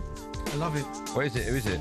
Bum, bum, bum. I would say this is. Yeah, no idea. Royalty free. Is that what it is? Never heard of him. Well, do you know, I'm thinking, Jack, maybe a little bit of. There you go. What do I want? Maybe call him Jukebox Jack from now on. Yeah, I mean, at the minute, I'm liking the way that I've asked for a couple of tracks. Like yesterday, I played Gigs. Look what the cat dragged in. Yeah, and you got it. Well done. I would like today a bit of bit of Tidy Temper, Miami to Ibiza. Yeah. Okay. Swedish House Oh, Mafia. that's all right. Virgin do that. Right down the end of the hall. Oh, where's the music on? Jack's just faded out. You listen. Jack's available for weddings, for mitzvahs. You listen to Andy Goldstein Darren Bent on Champions League Drive in partnership with the new film, The Smashing Machine. It's based on a true story, and you can see it in cinemas this Friday. Still to come, we'll have some fun with the best of talkSPORT. And the Rocket, Ronnie O'Sullivan, joins us in about 10 minutes' time. Just quickly, the San Siro is set to be sold to AC and Inter Milan for €197 million. The clubs will then be able to begin the demolition and rebuilding of the stadium. How about that? Beautiful. You ever play there? San Siro? Yeah. No, I went there as a young kid Ipswich when I saw R9 come back from injury. Yeah. Oh, my goodness, well. Vieri hat-trick. By the way, just quickly, before I move on, you know when Adam Smith was in the studio, and I said there used to be boxing matches that went on and on, and so I put into chat GPT. Yep. I said, what's the record for the most amount of boxing rounds fought in one fight? What do you reckon it is? It was in 1893 between Andy Bowen and Jack Burke. How many rounds? Fighting to the end, so I'm going 60 rounds. 110. And how long was each round? round? The fight lasted 7 hours and 19 minutes before it was finally declared a no contest. All that? Who's watching that? Because neither fighter could continue. 7 hours! Remember that? 7 hours. That's insane. Right, let's talk about Jose. We're taking your call. Should you ever chant the opposition's name? Would you ever have him back? Etc., etc. Sam's a Chelsea fan. Samuel, good afternoon.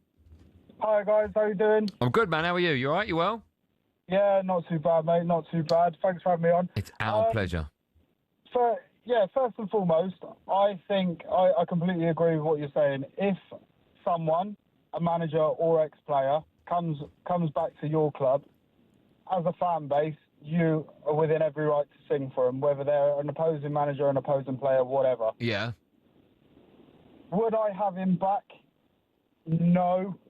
My heart says yes, but my brain says no, because I take Sheffield United for an example, right, with their relationship with Chris Wilder. Yeah. They've got rid of him twice before, and they've had him back on it. This is his third time now? Yep.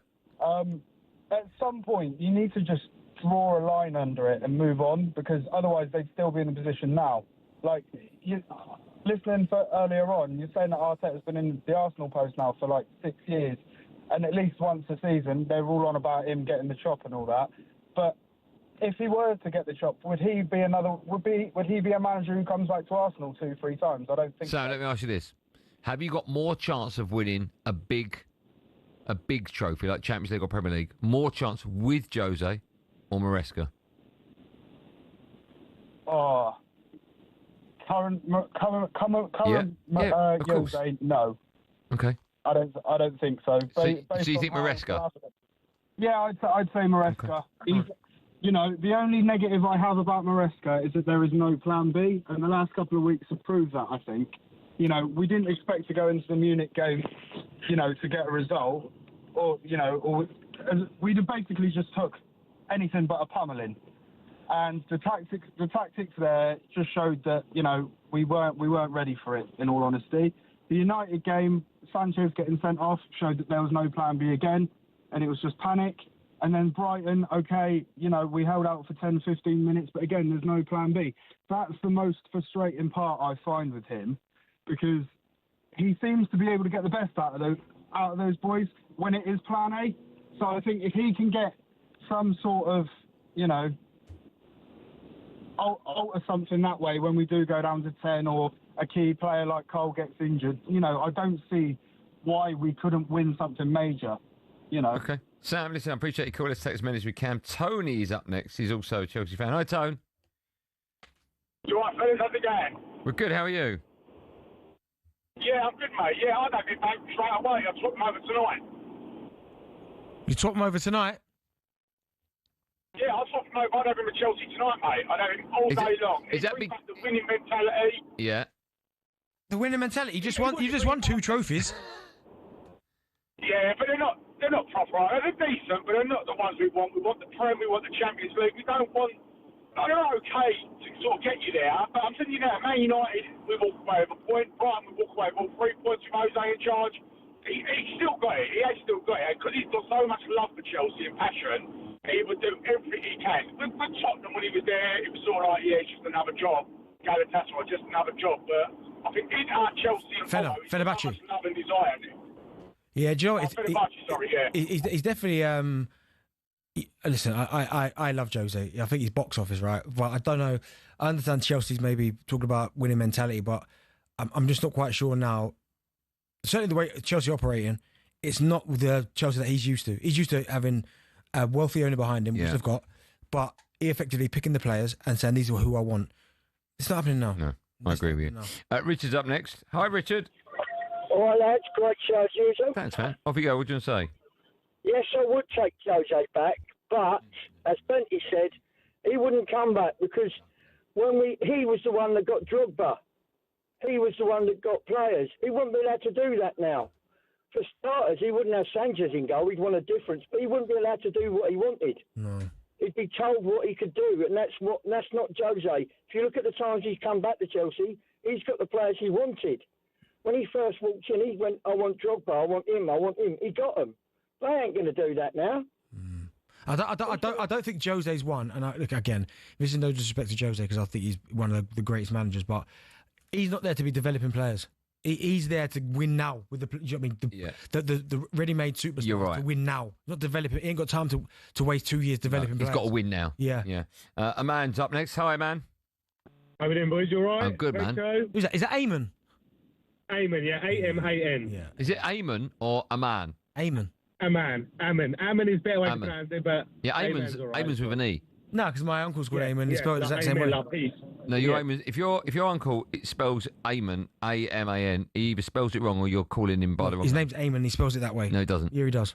Well, tell him he's wrong. No. He's wrong. There you go. Thanks, man. What would you like to say? No worries. No, I wouldn't take Jose back. No.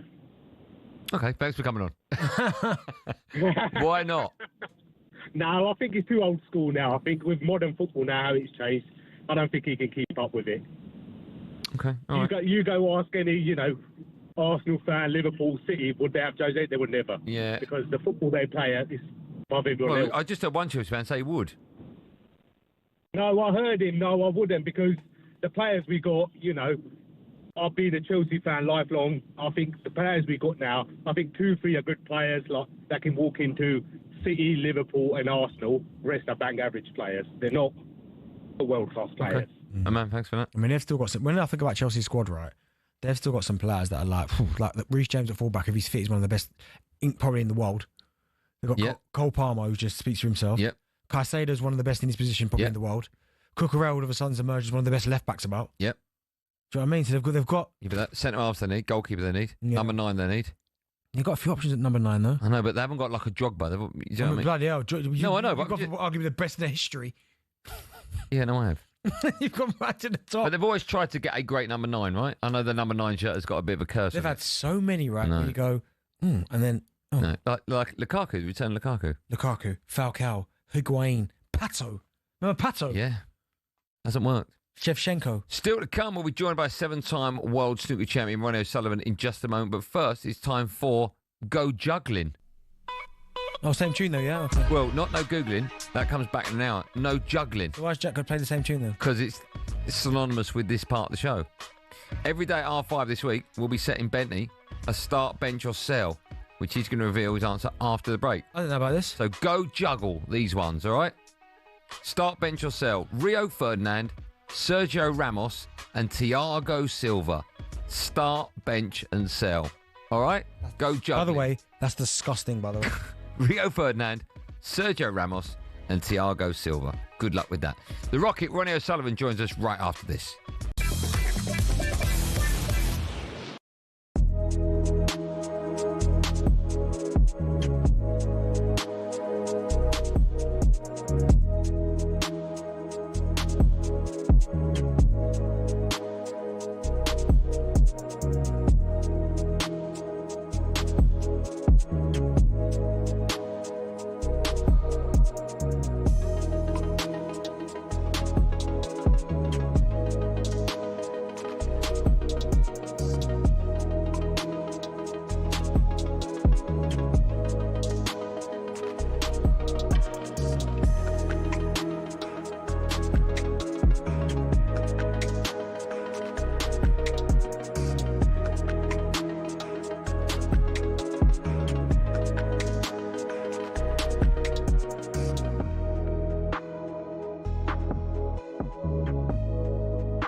Thanks, but no thanks. Music to the ears of Brighton fans this afternoon as their boss dismisses talk of Manchester United.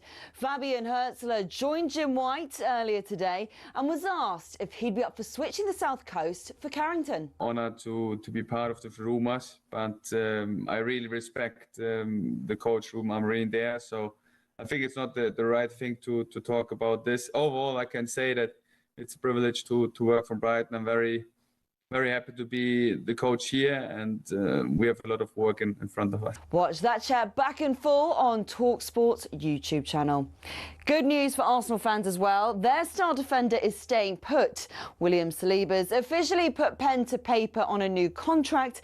talkSPORT's Alex Crook breaks it down for us. So he's there now until 2030. We know that some big clubs in Europe, including Real Madrid, have shown interest. So I think this is a real signal of intent from Arsenal. I understand the pay packet is 250 grand a week or thereabouts. Crookie also reckons next on the list for them is Bukayo Saka. Now, if you are ever in any doubt about England's chances of winning a major trophy, well, even the Welsh think it's a foregone conclusion. Now, this is a team, when they go to tournaments, they're looking to win it.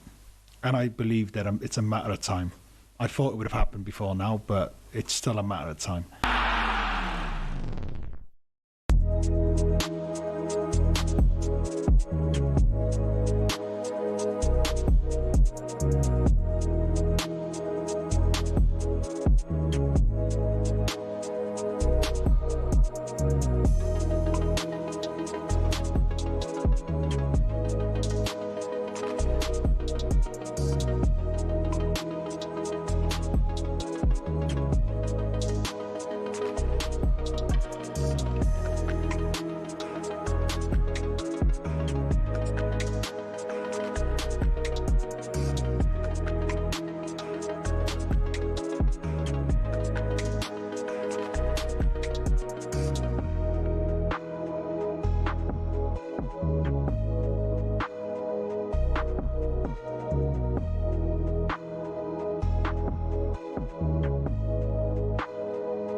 This is Drive on talkSPORT.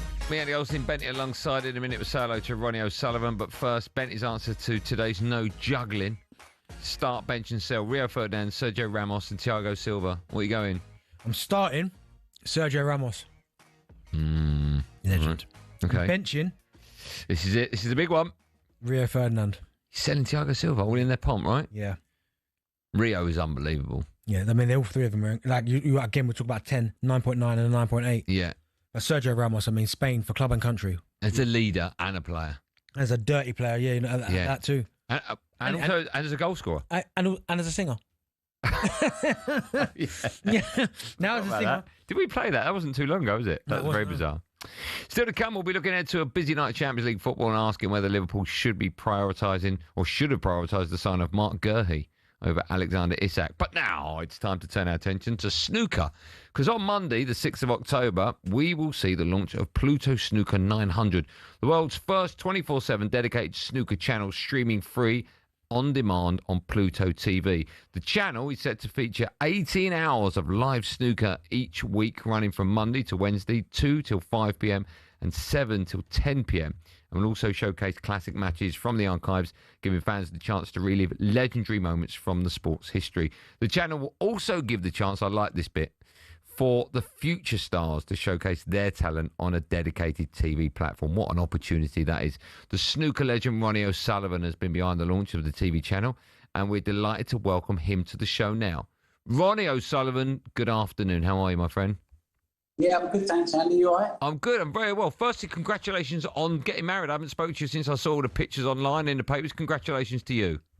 Thank you very much. Cheers, mate. Good. Thanks so much for coming on our show. Listen, before you tell us a bit about what's going to be happening on the channel, just tell us how it came about. What's your involvement in it, Ronnie? Obviously, very good friends with Jason Francis. We've done a lot of work together over the years, and obviously he's built up the seniors world championships. Done a lot for the senior snooker players, and also with darts and stuff like that. So he's been busy doing his thing, and then obviously off the back of that, the opportunity came for Jason and I. And so they trust us to put on a good job. How important do you think it is then? Because, again, the amount of great finals we've seen down the years, that it's got its own dedicated channels now that you can go to this channel and kind of watch any kind of sporting snooker moment that there's been. Yeah, I think it's good. I used to there was a boxing channel. I can't remember what it was. I think it was Frank Warren's channel, and you just had boxing all day. And I used to love watching it because you'd watch Tommy Earns, Hagler, all the great fights. You'd have the up-to-date fights. You have all sorts of footage on there. So, I'm a bit of a nostalgic sort of person. I like to look at the sport from years ago, and so there's going to be plenty of that. So I think it's good, just to reminisce about the old times as well. One of the things I love about it, Ronnie, is that the channel's already pledged over 600 grand in prize money, and that's going to be paid out to amateur players over the next 12 months. So let me ask you, how important do you think it is for kids to get the opportunity at a young age to play on the match table with cameras recording their every move? Because, of course, for you, I remember you in Pot Black, and my question, I suppose, to you is, how much of a benefit was it for you as a kid playing in front of the cameras? So when you actually came to the match table in a ranking event, you had that experience behind you. Yeah, I just think it's good as a motivation. So, as a young kid, I always dreamed of qualifying for Pot Black or the Cockney Classic, and I managed to get through on both of them. But there was much bigger tournaments that I won, but there wasn't on TV. So, but as an amateur, your dream is to always play on TV. That's the pinnacle of it. So they were the two most exciting moments of my career as my junior and amateur career. So I think it's good for the youngsters, the amateurs, to have something to motivate them, to inspire them. And I think if some people are going to crumble under the cameras and some people are going to thrive under it. I think that's just that's just the nature of the beast, isn't it? Yeah, I've seen you and Jimmy talk about this actually online. I know a lot was released on social media today. One thing I picked up on, it also gives women, juniors and disabled players the TV platform to showcase their talent as well. I mean, for the growth of snooker, you've ticked every box. That's fantastic. Yeah, I watch the tennis, and apart from the top men's players like Djokovic, Alcaraz and Sinner now, the tennis I like to watch is the disability. I think they're unbelievable, the way they spin around in that chair and they sort of anticipate where the ball's going to go. So, the disabled snooker players that are going to be playing, there's 8 players there that have made century breaks, which is quite phenomenal, really, So they'll be competing in the first week of December, which I'm really excited about. And then obviously you've got the juniors as well, young kids, and they're going to be playing for total prize money in one night for £800, and the winner's going to walk away with £500. Week, so the kids, it'll be a nice something for the kids to look forward to. I'm excited about seeing what sort of in snooker in the UK there is in China, and they're obviously dominating the game, in strength and depth. But maybe this is the grassroots that the UK needs to try and to get some homegrown talent back on the bigger stage now. Yeah, I think for the next generation of snooker players, I think it's absolutely massive, because I always like to see what came before me, certainly playing football, what came before me. So I think having a dedicated channel to snooker, because unfortunately snooker's not everywhere, it's not on all the channels all the time, it's hard to kind of grasp it. Certainly if you're an inspiring snooker player, so the fact that there's a platform now so they can go back and watch yourself and some of their heroes that came before them, just to kind of inspire them to obviously become great and take up the sport of snooker. Yeah, like I said, I think it's great just to have a dedicated channel to a sport, So obviously you have the tournaments that come on, and there's a lot of snooker on TV, but this is going to be very, very different, and hopefully a lot of the snooker lovers out there that love snooker are going to tune in and going to watch, all sorts of snooker. I'm really excited to see it, and I think a lot of all the snooker lovers and fans out there are going to be buzzing that they're going to have a 24/7 snooker channel where they can watch snooker all the time. Ron, you talked about homegrown talent. I grew up in an era where James Watana was breaking through, and we thought we were going to have a first Asian world champion with him. It didn't quite happen for him. Ding Junhui was another, and of course, but now we do have an Asian world champion. Where do you think the future of snooker is? Do we have a lot of homegrown kids here that you're looking at thinking they're going to be the next Ronnie O'Sullivan, the next Jimmy White, the next Stephen Hendry? Or do you think that Asian players are just, at the moment, just head and shoulders above the rest? Yeah, I mean, to say that Steve Davis, Stephen Hendry, that's a difficult one, isn't it? They're just a generational sort of players. You're talking about probably the two greatest snooker players ever played. But there's some fantastic talent that obviously is in town on the World Championships. Whether it dominate, I'm not sure. There's so many good players around there that are capable of beating each other. Kyron Wilson, Judd Trump. So it's no one's going to really dominate. But I think obviously China are ahead of the game. But I like Stan Moody. I think he looks good around the table. Good composure, hits the ball really well. Jackson Page from Wales. I think he's only like 22. He looks about 42. So. So I was shocked when they told me he was 21, 22. I was like, wow, so there are some good homegrown players there, but the strength in depth is obviously in China. There's probably like 15, 20 players that are from China, young players that are capable of winning tournaments. Right. Let me ask you about you, because you last played, I think I'm right in saying, in the Saudi Masters, that in the final. Of course, that was in August. And there's a few tournaments you haven't played in, including the English and the British as well. Where are you at? What do you think? Because we've got biggies coming up. We've got the UK, we've got the Masters, the World Championship. Where are you at?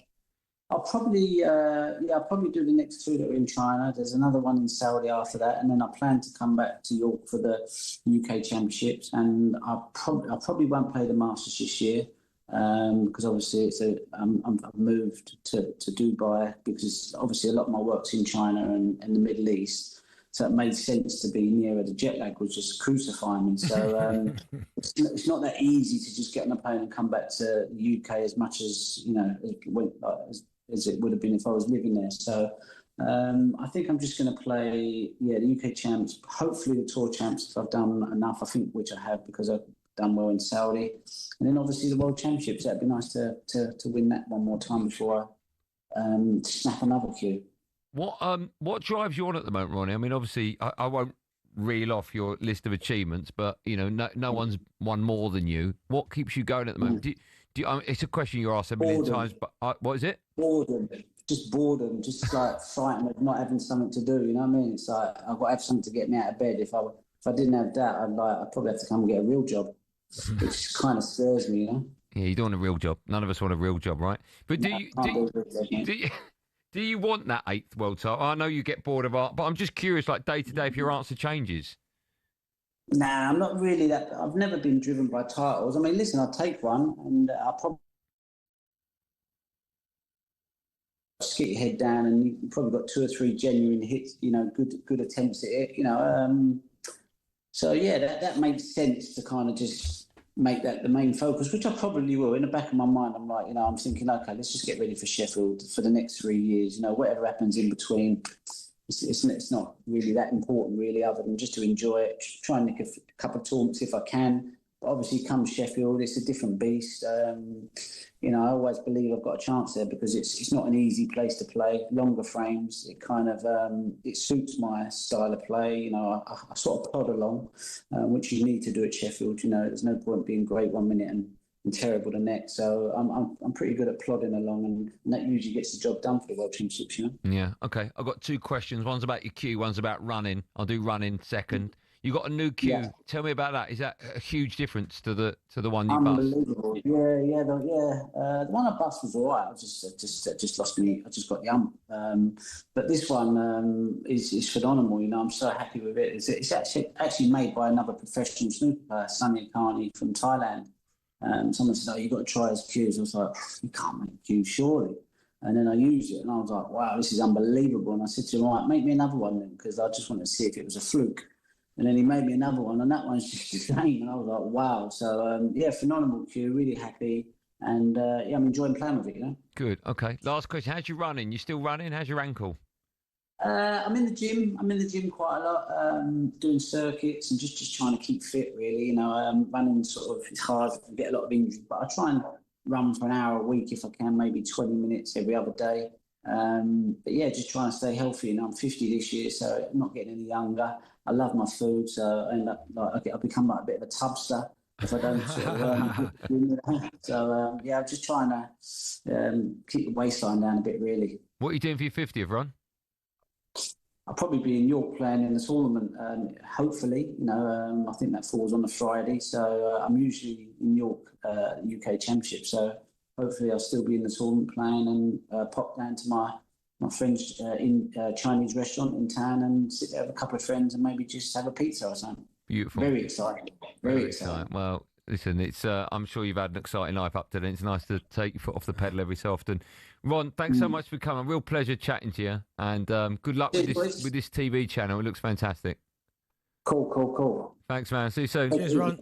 Bye, Darren. You go the Rocket when they're Sullivan. The Rocket. What's interesting there is that he's very good at what he does. Well, no, we know that he doubts if he'll play in the Masters. He's not said that before, so that's quite big that he won't play in the Masters, which is a shame. Rocky, he could play both-handed, can't he? Yeah, left and right-handed. When I think about that. Well, I've said before, he's the greatest ever sportsman because... You change it all the time. No. I've always said it. I'll tell you why I've said it. Because you look at any great like Nadal, right? Or Djokovic, or any... They can only do it one-handed. He can do it both.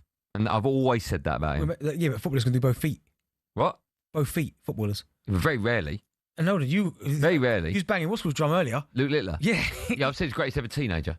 I mean, that's not. Well, we'll have that debate another day. When we come back, the best bits of talkSPORT, and then from 6 o'clock, we're gearing up to 2 big live games in the Champions League across the talkSPORT network.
This is the talkSPORT Goal Show. It's the show for the fans. It's done by the fans. Yes! Oh my God! Yes! Yes! Yes! He is an unlocker of defences. That. If you've got a problem or something to say, You don't have the right to say anything about something. I do. This nonsense kills the game.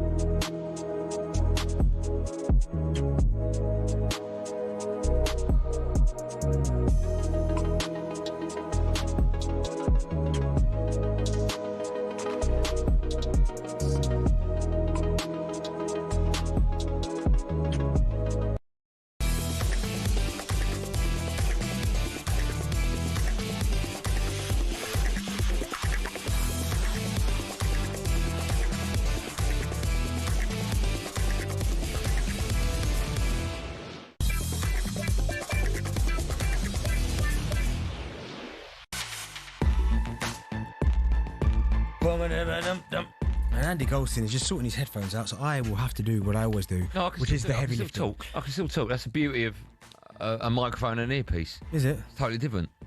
All right, go on, you carry on then. Go on. You're listening to Drive on Talks with myself, Darren Bent, and that's all you need to care about. No. That's what you need to worry about. No, you don't, because he's sponsored this part. Okay, well, I'll do it then. Go on then. Take your time. Oh, yeah. 5:45. That's what we're at. Yeah, okay, fine. No, we're not 5:45. Yeah, you're listening to 5:50. Darren Bent and Andy Goldstein on Champions League Drive, brought to you by the upcoming film The Smashing Machine, starring Dwayne Johnson in cinema. Oh, and Emily Blunt, by the way, in cinemas this Friday. Still to come, we'll be hearing my chat with Dwayne "The Rock" Johnson. But just quickly, Arsenal have announced that William Saliba has signed a new 5-year contract at the club. Now it's time for this. See, we don't need you. You know what? I didn't realise how good I was. We don't need you. Do you want me to continue? No, I really don't. Time for the best of TalkSPORT and Friends, where we run you through some of the recent moments from across TalkSPORT. Let's start off with a sneaky peek from Bent's exclusive interview with The Rock and Emily Blunt ahead of Friday's release of The Smashing Machine. Alexander Usyk is a big part of the film. Here's what the unified heavyweight champion ate during filming. Cake. Cake? Yeah. For an athlete, cake. He wanted to eat cake all the time, and That's how you had to made me bribe laugh. him. You would bribe him to be like, the lovely PA was like, Alex, we do need to get the fake sweat on you again, and he hated the fake sweat. He was like, why? Like, he didn't understand continuity or anything, and she was like, if I get you some cake, will you Shut do up! It? He goes, No. spoke- Jack, let me know when you put the mics up, man. What's your favourite? Do you know what I mean? Mid-shout. Just middle of the interview, just slaps him up. What's your favourite type of cake? Either Victoria Sponge or red velvet. All right. And don't forget, we're playing Bentley's entire interview out at 6:30 tonight. Oh, that's what you're doing, all right, okay. Yeah, we haven't got time for over to this morning's 10 to 1 show, right, where Jim White was alongside Alex Crook Mike Jordan and Stuart Pearce. Simon was missing because of a dental appointment. So, Lord Jordan, good morning, Simon. He says he won't be listening, Alex. Stuart, I don't listen when I'm not on. He's listening. He had dental surgery yesterday afternoon. I got in touch from Stuart last night. Basically, the message is, I'm a bit beaten up and tired, but otherwise fine. I thought that was a normal day for him. Who at TalkSPORT will make the best dentist? Oh, that's a great question. Billy. Yeah, he looks like a dentist. Sam will be back at 10 tomorrow with Jim and the former Liverpool midfielder Danny Murphy of all the best bits of the show, and check out Outspoken wherever you get your podcast from. Now, most people, I'd say 99% of the world, think that TalkSPORT ends about 1 o'clock in the morning, but no, there's a show called Overnights with Ben Fletcher. Now, here he's debating the subject of, could 1,000 cats beat a lion in a fight? We asked ChatGPT and AI, and ChatGPT said no, 1,000 cats couldn't take down a lion. Really? Because a number of them would be killed, and a number of them would lose morale. That was the exact phrasing it used. Lose morale and run away. What if it chokes on one of the cats when it Well, eats it? Does that count? Well, it may well do. 1,000 house cats to be a lion, who wins? The lion, I think. How many Darren Bents did it take to beat a lion? That's a great question. 5. Talking about what, two get stuck in its throat. Yeah. Fletch returns. Don't forget you can download 21 Minutes to Go, my podcast with Jason Cundy. New episodes drop every single Monday, and of course you can find all of our shows on talkSPORT, the app, where you can swipe between talkSPORT and talkSPORT 2 and all of our sister stations. When we come back, we are gearing up to a big night of Champions League football. You've got Chelsea and Liverpool both in action. Both of those games will be heard on the talkSPORT network, and of course the boys will be taking your calls from 10. We'll talk about those matches, and we'll have team news as well. A big hour coming up of Drive right after this on talkSPORT.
switching the South Coast for Carrington. Honored to be part of the Rumas, but I really respect the coach room I'm in there. So I think it's not the right thing to talk about this. Overall, I can say that it's a privilege to work for Brighton. I'm very happy to be the coach here. Watch that chat back in full on talkSPORT's YouTube channel.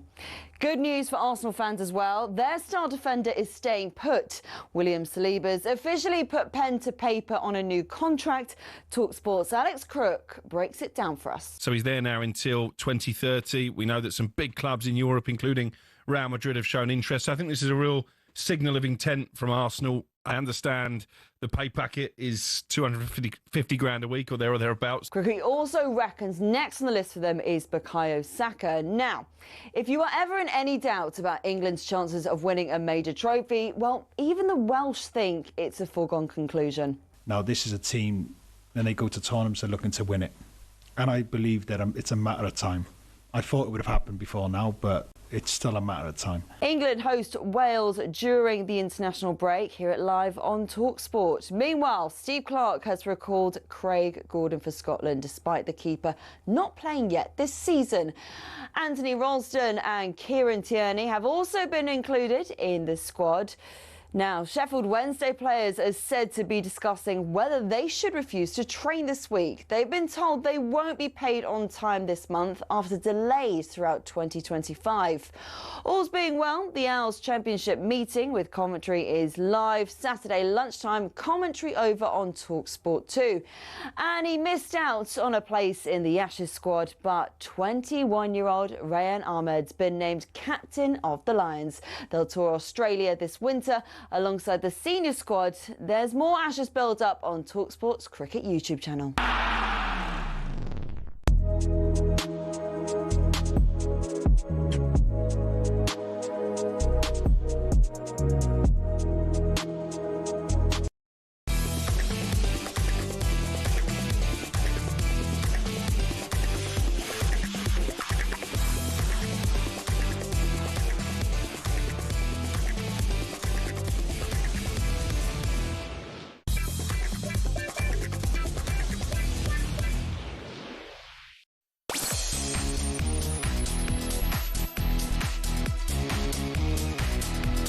Welcome back to Last Hour Drive and talkSPORT. Big hour as well. It's Champions League Drive with me, Andy Goldstein. Bent is here. Stuart Pearce. Psycho. Okay, yeah. Come on. Oi. What's the matter with you using that language? I didn't hear that. You're a joke. I don't think that was me. Disgusting. That wasn't me.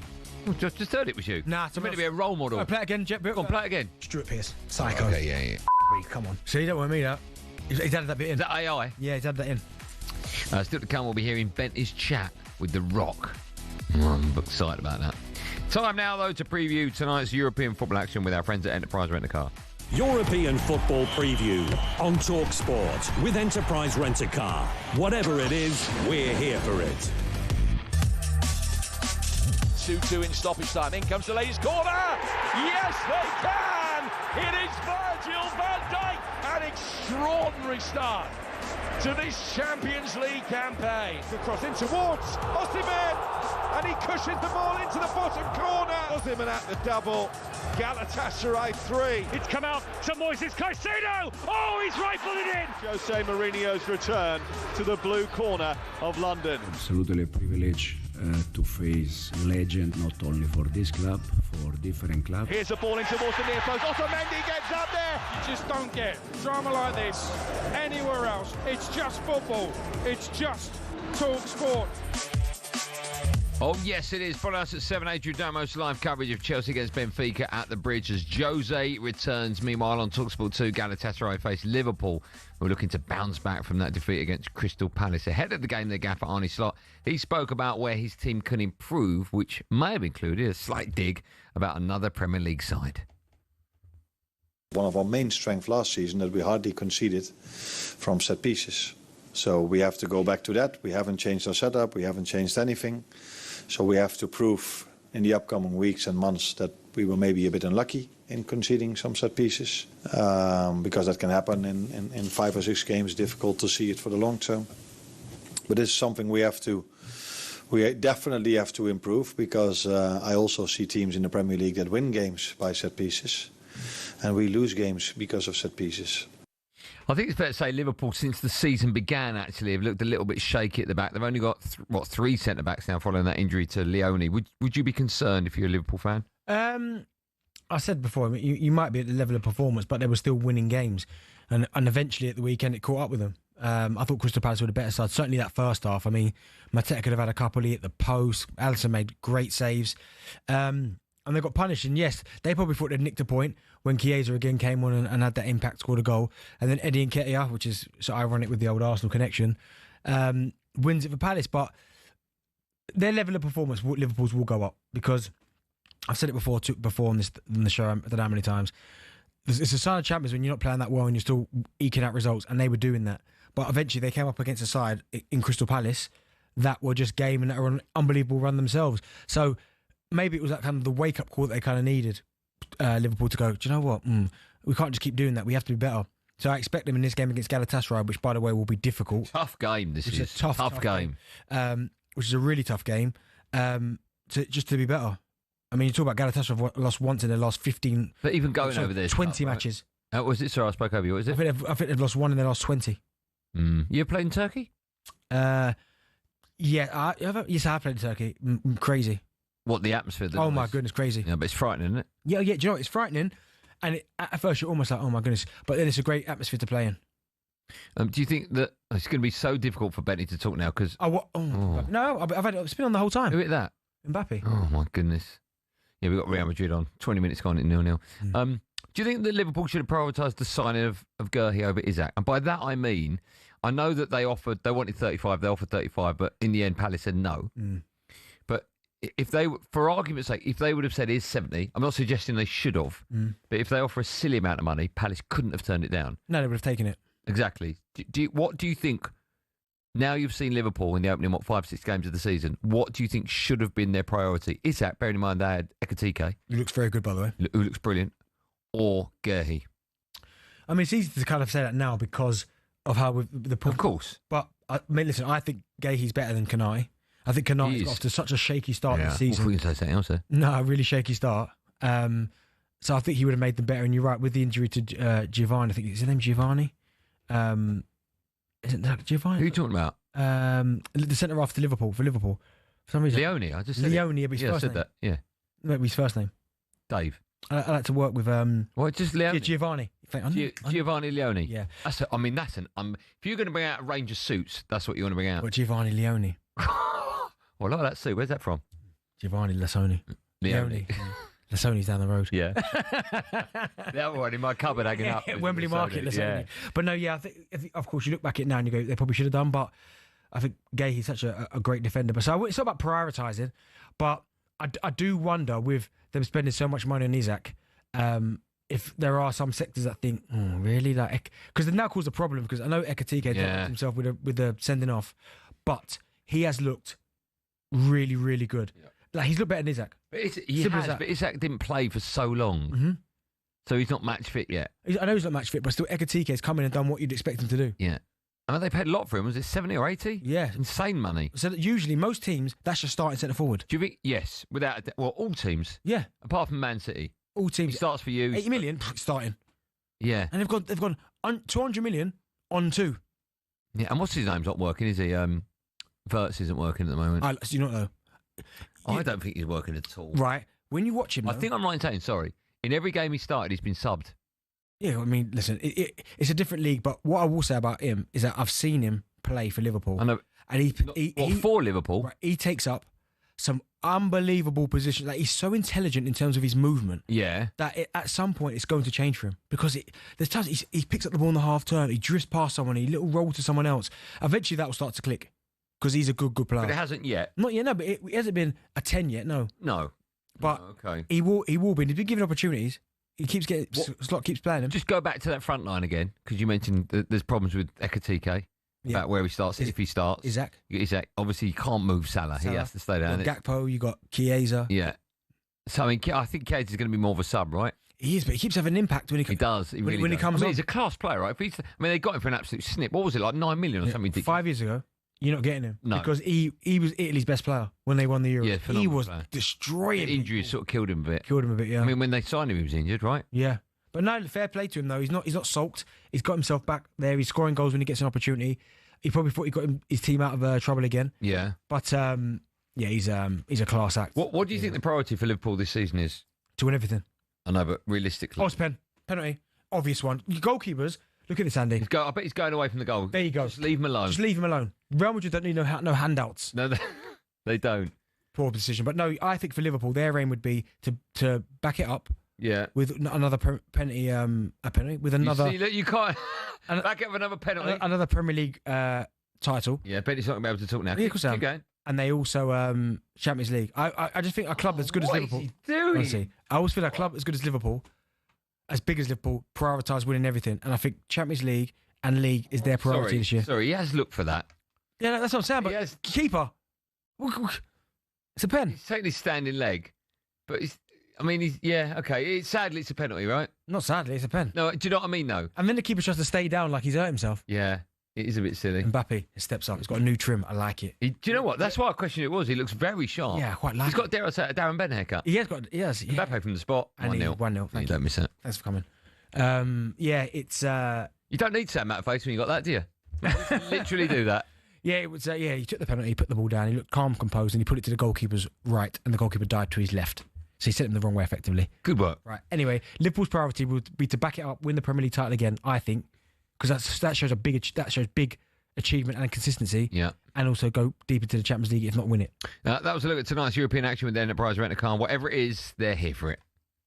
European football preview on talkSPORT with Enterprise Rent-A-Car. Here for it. Book now at enterprise.co.uk. Do you know who's got the same Mbappe haircut? Like Luke out there's got the same trim. Look at Luke. Don't say that. Yeah, Luke's got the Mbappe trim. A little bit more on top. Exact same. Luke, let me tell you now, that's where the similarities end. Can I tell you a story about Luke? I don't know if you know this. You know what Luke's surname is? Yes. What is it? Luke's surname is, I don't know, what is it? So I say yeah. Because I thought I did. What do you think it is? Well, no. You do know it. I don't know it. It's Henry. I didn't know that, Luke. Of course I knew that. So Luke is a hardened Arsenal fan. Like, more so than a lot of people, right? People that claim to be football fans, he's above and beyond. Oh, yeah. He is like Arsenal, like through and through. When he was at school, oh my God, what a type. Right? Yeah. You got to listen. When he was at school, yeah, he would tell everyone that it was Thierry Henry's cousin because they got the. He said his name was Luke Henry. Oh, I love it though. That's amazing. Did people fall for it, Luke? They went for it. They did. You speak French, yeah? Très bien. Imagine. Kid of the Depeche. What? Yeah. Yeah. Imagine that you're an Arsenal fan. They've just signed arguably the best player ever to play in the Premier League, and it's the same surname as you. Yeah. Oh, put Henry on the back. We're cousins. When we come back, we'll take your calls from Liverpool fans. Should you have signed Mark Guehi in the summer rather than Isak? And how important is the Champions League compared to the Premier League? What do you think is number one? I mean, they've won enough of both, right? I know they want Liverpool. Yeah. They want more Prem. They want more Prem. They want, European They need Cups. one more Prem. They're level with us. Yeah, I think they want one more league title. So you think the Prem over the Champions League? Yeah, because I feel like Champions League, they're always there or thereabouts. Sorry, how many, I don't know, how many Champions League have they won? Is it 6 or 7? 6. You sure it's not 7? No, it's 6. Real Madrid's the most with what? 13, 14? Yeah. Is it then Liverpool? They're tied with someone on 6. Are they? Is it Barca or Bayern? Okay. I'll have a look. If Billy was any good, he'd have that for us. I'll give you now. 03717 223344. Liverpool fans, you can come on national radio. If you could click your fingers and have Guehi and not Isak, would you click them? Some blokes just walk down the gangways with a full 14-inch pizza.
This is the talkSPORT Goal Show. It's the show for the fans. It's done by the fans. Yes! Oh my God! Yes! Yes! Yes! He is an unlocker of defences. If you've got a problem or something to say, You don't have the right to say anything about something. I do. This nonsense kills the game.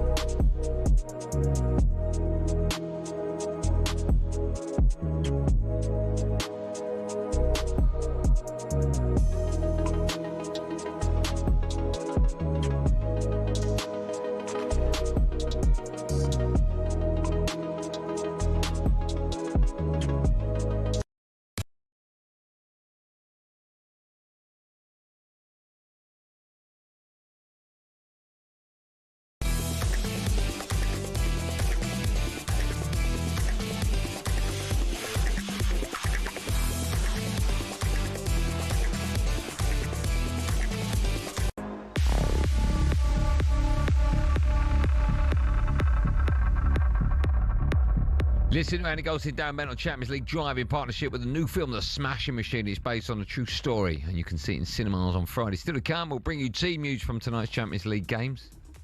Just quickly, Sheffield Wednesday are reportedly facing a points deduction for repeatedly failing to pay their players and staff on time.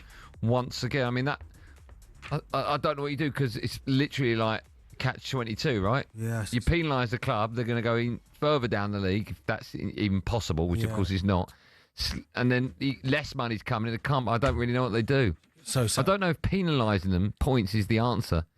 What I mean, it's the rules. I know. Yeah, but other clubs have been punished the same way. I know, but it's the beginning of the end, right? Yeah. They've already passed that moment. Right, time now for this. Couldn't believe you got a yellow card for that. The game's gone. Honestly, I've seen my Sunday League team defend better than our back line. Welcome to Sorry, not that. Moni fans on talkSPORT with Paddy Power. Now, earlier on, we heard from Aaron Nolan from our friends at Paddy Power for this week's Moni fans, and his moan of the week was about fans being convinced that there are biased referees out to get their team. Well, Bent and I were going to see if we can outmoan the moaner with our complaints of the week, and we've each got 30 seconds. Producer One Word Billy will decide whether we've eclipsed, who uses that word, beaten, Paddy's moaner in chief. Let's find out. Billy, who do you want to go first? Benty, you got 30 No, I'm not going first, because you never... No. All right. No, I'm not talking. Oh, I'll go first. Thank you. I'm not talking. How does that work for radio? Well, I refuse to talk. Okay. Bill. My 30 seconds begin now. I'll tell you what my moan is about. My moan is about football teams in the Premier League music when their team score. I love that. I watched at the weekend. Chelsea played this when they scored. You play that one? Is that one? What? Oh, that's enough, Jack. What are you doing playing that? It's not the darts. I like that. You don't know? No. We don't need that. It's not an American sport. Bayern's one. You don't need it. It's honestly, what's happened to the clock? You had your 30 seconds. You're talking. Not, there's nothing. It just stops, does it? There you go. That's my moan. Right. Your 30 seconds starts now. Yeah, my one's about the ball boys, and the ball's got to be on the cone. Oh, I hate that. I can't stand that, because I quite like the fact when the ball boy teams are at home, the ball boys are on the home team side, and they can't wait to get the balls into the team as quick as they can. There was a famous Jose clip, wasn't there, when the ball boy... No, ball man quickly got him the ball back. Hazard. They played it and they scored. And oh, sorry, not that one. Yeah, go on. See, why are you getting involved? Doesn't matter. Whole train of thought. Either way, I wish the cone thing was gone, and it went back to the ball boys throwing the ball in as quick as they can, because that's part of the game. It's entertaining. It's exciting. Yeah. I lost some. I didn't have that. I lost that because he was yapping. Well, let's find out. I mean, it's not important. You don't get a trophy. No, but it's very important for Paddy Power. They are a sponsor. No, well, Paddy Power will get a winner out of one of us. Billy, who are you going to be? Me. I'm the winner. Good work, Bill. Thanks for that. He didn't say that. It's never in doubt. Did you say that? Thank you, Bill. You did say that. There you go. That's Paddy's Moni fans for today. Team Plus, gambleway.org. Moni fans on talkSPORT with Paddy Power. Unless I'm talking... Jack, what are you... Honestly, Jack, what are you doing? I'm going to get a T-shirt for Jack. It just says less is more. And just you wear it every day, Jack. Should we go to the phone lines? You don't have to if you don't want to. You can do some juggling if you want. Fine. Can you juggle, by the way? Yeah. What can you... You such a lie. Three oranges. Give me 3 oranges. Well, Well, if I pulled 3 oranges out of anything, you'd be impressed. You usually just scoff in your face with them. So Nothing wrong with that. It's fruit. Can you actually juggle 3 oranges? Yeah. You're such a liar. I try and do it with a pen. But... Right, go on then. This works really well on radio. No, I can't really do it. Listen, Bill, can you get 3 biscuits or something? No, I'm not making... Brian, 3... Oi, there's a fruit bowl on reception. No. Go and get 3 round... 3 grapes? No, go and get, like... You can't do it. Go and get, like, 3... I can. You don't do it. Just go and get them, Bill. While you're doing that, let's go to the phone lines. Dan's a Liverpool fan. Daniel? Hello? Hello, Daniel. Good evening, how are you? I'm good, very well, my friend. How are you? Yeah, not too bad, all good. Ready for the game tonight. Hopefully we win today. Yeah, tough game though, right? Oh, didn't deserve to win. Didn't deserve a point from the game on Saturday. Crystal Palace were brilliant. Yeah, they were. You know, Joe, I was just comparing it to the Burnley game, actually, because Joe, in the Burnley game, they sat back. They could have easily been 3-0 up at half-time at the weekend if it weren't for Alisson goal again. Yeah, Alisson was magnificent. He really was. So, listen, you've obviously got a problem in your defence. If you could turn back time now and get Gurhey and give back Isak, would you do it? Right, so I'm just going to start this and go, do we have a problem in defence? Yeah. I personally don't think we have a massive problem in defence. I think if you look at some of the goals and how we concede, certainly Palace at the weekend, if you've noticed and watched the pre-season, obviously you might not have watched as many pre-season games as me, but the midfield gets really high. And when you throw that many players up, if say for a corner, you've got that many players up or a cross into the box. If, like, look at the Bournemouth game, for example, where Semenyo went on that run. There was no midfield. No, but Canate all season has looked a little bit suspect, and none more so than the Palace game, right? All season he hasn't. I don't think he's been bad all season. I think he has. When he's had a bad game, he's had a bad game. But there's been a few games where he's had a... Crystal Palace in the Charity Shield, I thought he was better than Van Dijk. I think the Arsenal game, him and Van Dijk were very solid against Crystal Palace, you thought he was good? I mean, Mateta ripped him to pieces at the weekend. The Charity Shield, not the one at the weekend. Yeah, he didn't have the best game of the weekend, but I think that buying Gay would have been sort of a replacement if he goes to Real Madrid at the end of next year. I'll tell you what, Gay he might end up at Real Madrid on a free. Yeah, that's the problem. You got to nick him in January. Yeah, right? that's what they're talking about. Him potentially in a free. Tom, thanks, Dan. Tom's a Liverpool fan. Thomas. Evening, chaps. You okay? Oh, good man. How are you today? You all right? You well? Had a good day? Yeah, excellent. Yeah. Just on the previous point, Guay was needed more than Isak. That's absolutely where our biggest weak spot is. Yeah, I mean, if you look at last season, for example, so our midfield was Szoboszlai, Gravenberch and McAllister. That midfield three stayed fit for the entire season. We were extremely lucky that not one of them got injured, because if they had done, I'm not convinced that we would have won the title, or it would have been a closer run-in come the end of the season when the games start coming thick and fast. Yeah. And that's my worry this season, pushing for the Champions League, pushing for the Prem, that if we get injuries at the back, that is gonna cripple us. Yeah. Thanks for your call. How do you think you get on tonight, by the way? I mean, it's always tough going there, right? That's it. Any away game in Europe's tough, but I'll take 1-0, 2-1. I'll take a scrappy win. Just get out of there and get home for the weekend for Chelsea. And the league is more of a priority for you? I'm split on this. I see both sides. People say we need the Champions League because it's been a few years since we've won it. We won the Prem last year. But the league's your bread and butter, isn't it? Yeah. So I think we have to go for the Prem again and defend our title. And I mean, you've won 6 European titles. I think, you know what I mean, you've got your fair share. I also think your league title takes you above United. You're level with us at the moment, so that's huge. We have won 6. It's always good to win more. But yeah, I think this season let's push for the league again. Let's defend that, and anything else, Champions League, FA Cup, whatever, is a bonus. What, you're on 19.5 league titles, aren't you? Because the one you won in COVID. Enough for that. Thanks, Tom. Good work. Yeah, I can see why Liverpool fans will be split on that, but for me, I thought because they're level with United, I think it has to be. Yeah, I think league would be, as I said, their bread and butter. Still to come, we'll be getting the team news from all of the games in the Champions League tonight. But first, it's time for No Googling. Jose Mourinho once went 9 years without losing a single home game. That's nuts, isn't it? Yeah, that is nuts. A spell which stretched across 4 different clubs. What club was he at when that record ended? All right. The answer to that more is coming up in the last 30 minutes. Oh, and Bent's chat with The Rock and Emily Blunt after this.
no thanks. Music to the ears of Brighton fans this afternoon as their boss dismisses talk of Manchester United.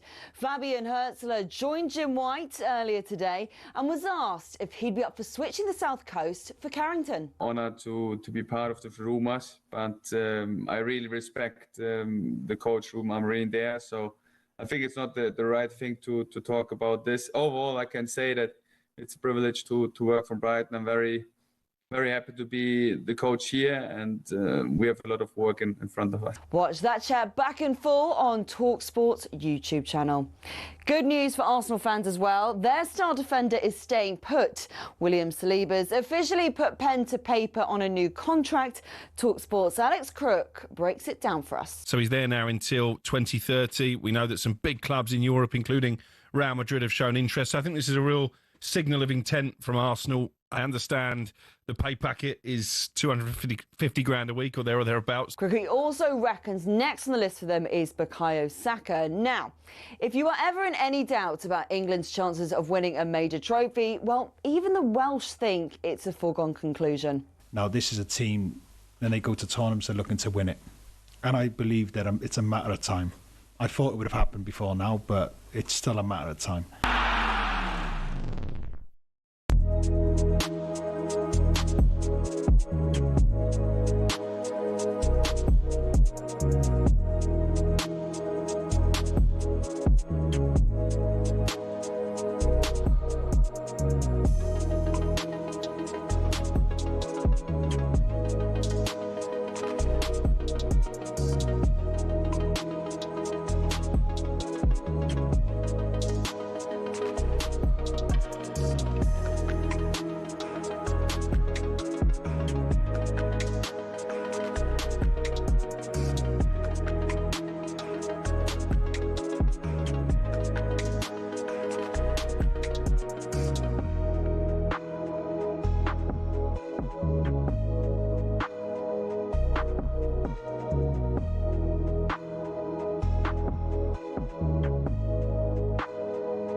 What do you say? Hey, listen, Champions League Drive on talkSPORT. Me, Andy Goldstein Darren Bent. For us at 7 8, you've done most live coverage of Chelsea against Benfica in the Champions League. Oh, before the break, I asked the question. Jose went unbeaten for 9 years. What club was that when he lost? I'm going to say Spurs. No, Real Madrid. He didn't lose at home between the 22nd of Feb 02 and the 19th of Feb 2011. So it's just at home, is it? Just at home. You didn't say that in the question, did you? You did. I heard that. Jose once went 9 years without losing. Oh, yeah, he did say that. Yeah, my apologies. Sorry about that, Bill. Over on talkSPORT 2, reminder, you can hear Galatasaray against Liverpool. We'll bring you all of tonight's team news as soon as it drops. You getting excited? What? Are you ready? For what? For this, Bentley. That hits hard with the Smashing Machine. The remarkable true story of UFC legend Mark Kerr, starring Dwayne Johnson, in cinemas October 3rd.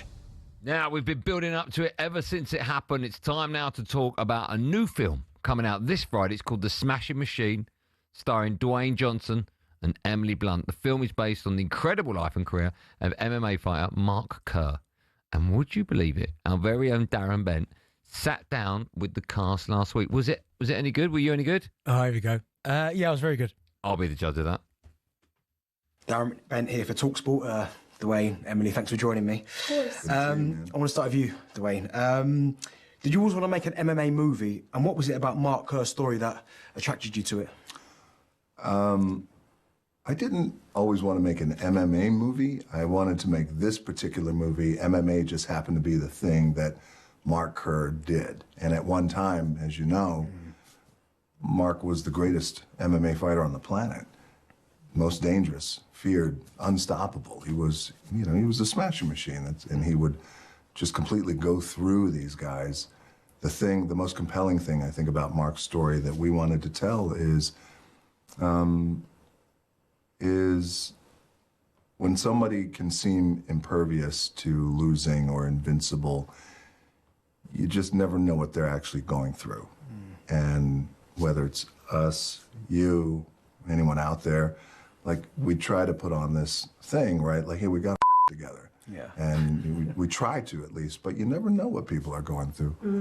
And that was, I think, one of the key reasons why we wanted to tell this story. Because he's actually Mark and Dawn, whose girlfriend became his wife. They're divorced now, but they have a beautiful son named Bryce.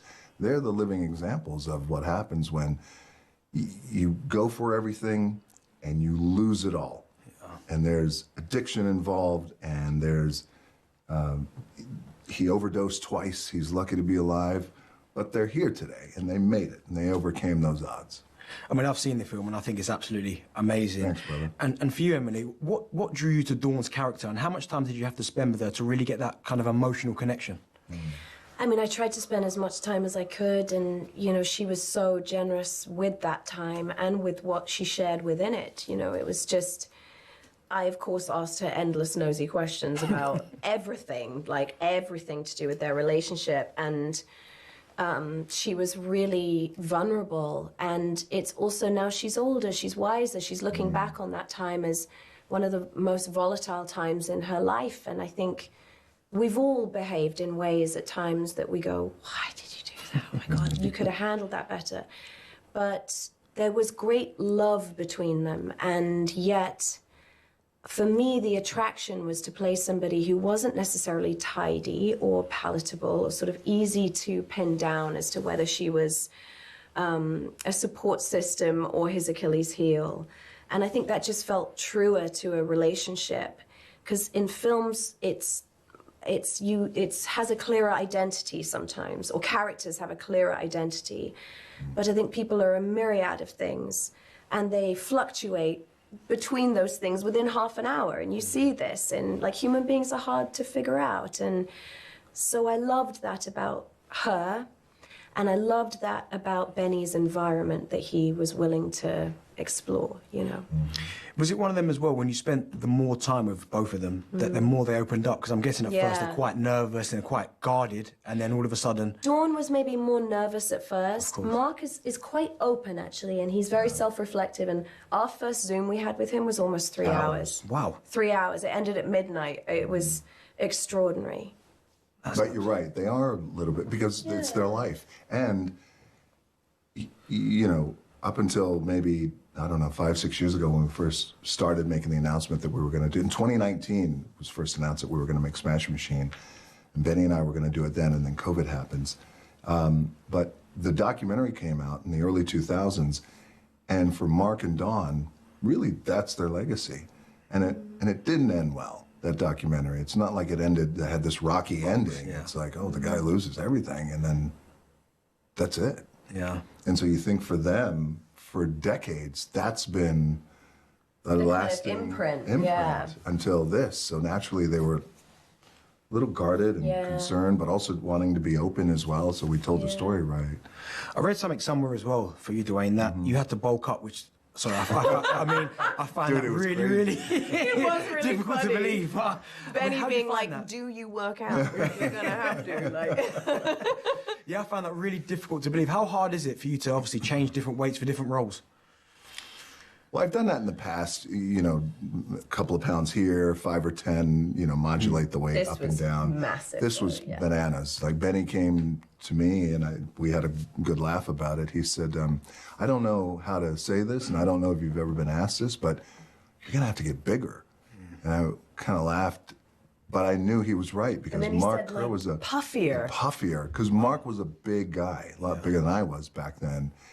And he also had the challenge of putting on 30 pounds to play Mark Kerr, is that Mark Kerr's muscle is a different kind of fast twitch fiber muscle that, you know, athletes out there and coaches, you know what I'm talking about with wrestlers, because, you know, it's that fast twitch movement. So I had to put on the weight and at the same time make sure that I still stayed agile, and I had to move in the ring and in the cage. Yeah. That was hard, man. And that's a lot of weight to put on, because Mark was so big, and his traps and his back and his legs, you know, from all the takedowns and that movement that he would do. So that was hard to do, man. Someone who we know over here, Alexander Usyk, obviously heavyweight champion of the world, fantastic. What was it like to work with him, and how? Because obviously you're swapping combat sport in terms of MMA from boxing ring. What was he like to work with? Amazing. Let me tell you something about Usyk. First of all, amazing guy. Amazing guy. Beautiful soul, Yeah, awesome. and open, and beautiful stories he would love to tell us, and great. Such a character, vibrant, such a big personality. I get in the ring with him, and, you know, we didn't cut away. Benny didn't want to cut away. He came to me early and said, hey, I know you have great stunt doubles, but I'd like to only use you, which meant I'm going to mix it up with these guys and get my ass kicked. And so the first time I lock up with Usyk, we're full on locking up, and we went through the whole fight scene, he and I knew then, when I told you this, when I locked up with him and I felt his embrace in this lockup, I knew this is a bad dude. And don't let, because, you know, some dudes look like, oh, that guy's a killer. Yeah. His body is shit right. And some dudes, like Usyk, can be a little deceptive, right? Just how he looks. Yeah.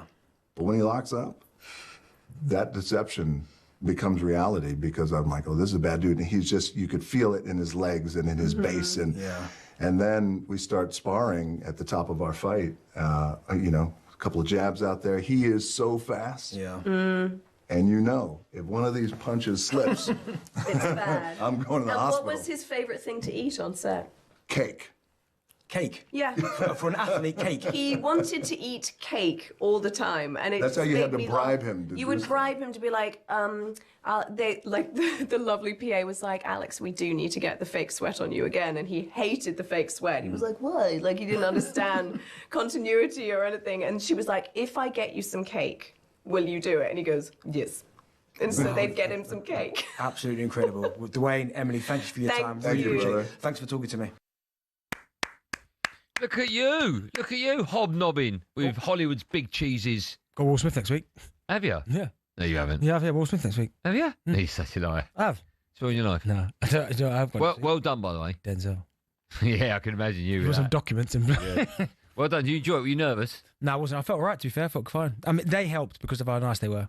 Yeah. Like, I could have if I had gone in there and been all offish. Yeah, they look really relaxed and smiley and happy. Yeah, I enjoyed it. They look good. Let me tell you, the film received, how about this, a 15-minute standing ovation at the Venice Film Festival. The Independent says, the most raw and vulnerable the Johnson's ever been on screen.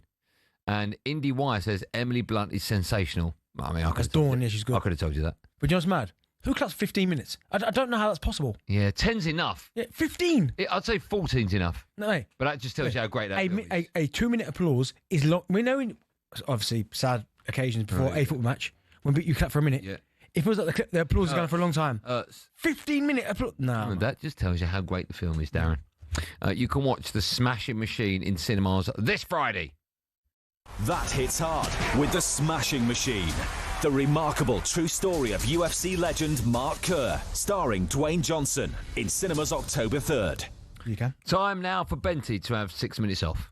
EV Lover on talkSPORT with Arnold Clark Charge. Ultra-rapid EV charging at an ultra-low price. Find out more at arnoldclark.com. Yeah, thanks to Arnold Clark Charge. We've got an electrifying cash prize to give away today. We've also got a place in our grand final in Glasgow next month up for grabs, where one lucky winner will win the new MGS5 electric car. Joining us now, randomly selected from all of our online entries, is Richard. Hello, Richard. How are you? Hi, mate. You all right? I'm good. I'm very well. Are you good? You well? Yeah, good. Yeah, good. Thanks. Okay. Have you heard this week? I heard yesterday, and if I get one, I would be happy, I think. Okay, well, let me explain to you, just in case you forgot, and our listening millions, in case they've not heard this part of the show before, exactly how it works. You're going to have 60 seconds on the clock to answer as many questions about sport in speed and power as you can. For each correct answer, you'll earn yourself a point and £100. You're allowed to pass if you don't know the answer, of course, but we can only accept your first response. And if you're our top points scorer at the end of the week, along with the cash, you'll also win a place in our grand final in Glasgow next month, where you could win a new MGS5 electric car. Are you ready? Yes. Okay, Richard, let me just explain to you that I'll say the question as quick as I can. I must take your first answer, but I won't say correct or incorrect. As soon as you answer, we'll move on, and one more Billy will tell me at the end how you've gone. That way it gives you a little bit more time. Yeah, no problem. Thank you. Okay. Richard, you've got 60 seconds on the clock. Your time starts now. Which powerful basketball centre, nicknamed Shaq, won 3 NBA championships with the LA... Pardon? Shaquille O'Neal. Which former football hardman turned actor was awarded one of the fastest yellow cards in history when he got booked in 1992 after playing for just... Vinnie Jones. In tennis, which 22-year-old is currently ranked as world number 1 in the men's game? Sinner. Wayne Rooney announced himself to the Premier League with an incredible first senior goal, a powerful dipping 30-yard shot that flew past which goalkeeper? David Seaman. Which legendary cricket all-rounder took 5 wickets from England against Australia in 1981, conceding just 1 run in the process? In the NFL, which team are tied with the New England Patriots for the most Super Bowl wins in history? Kansas City Chiefs.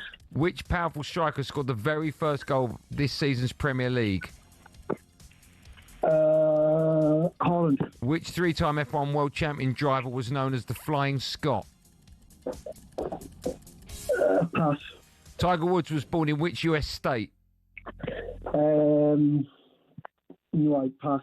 And that was the last one. You passed on that. I'm looking at one more. Billy, how many do you think you got? Like 3, maybe, if I'm lucky. Well, you are lucky. That's exactly how many you got. You got 3. Well done to you. That also means that you are in the lead. With a massive 3. With a massive 3. Well, this is tough, right? If that is the highest score at the end of the week, that means you've also won a place at our grand final in Glasgow next month, and you could win that MGS5 electric car. How about that? Yeah, that would be great. Just one thing, can I just say, if Darren Bent can hear this, I loved him for Sunderland because I'm a Sunderland fan, but I hated him when he relegated with Burton. Now, you heard all of that. I apologise. Oh, that means the world. Richard, listen, well done. You're in the lead. You've got to be in it to win it, and at the moment, you're winning it.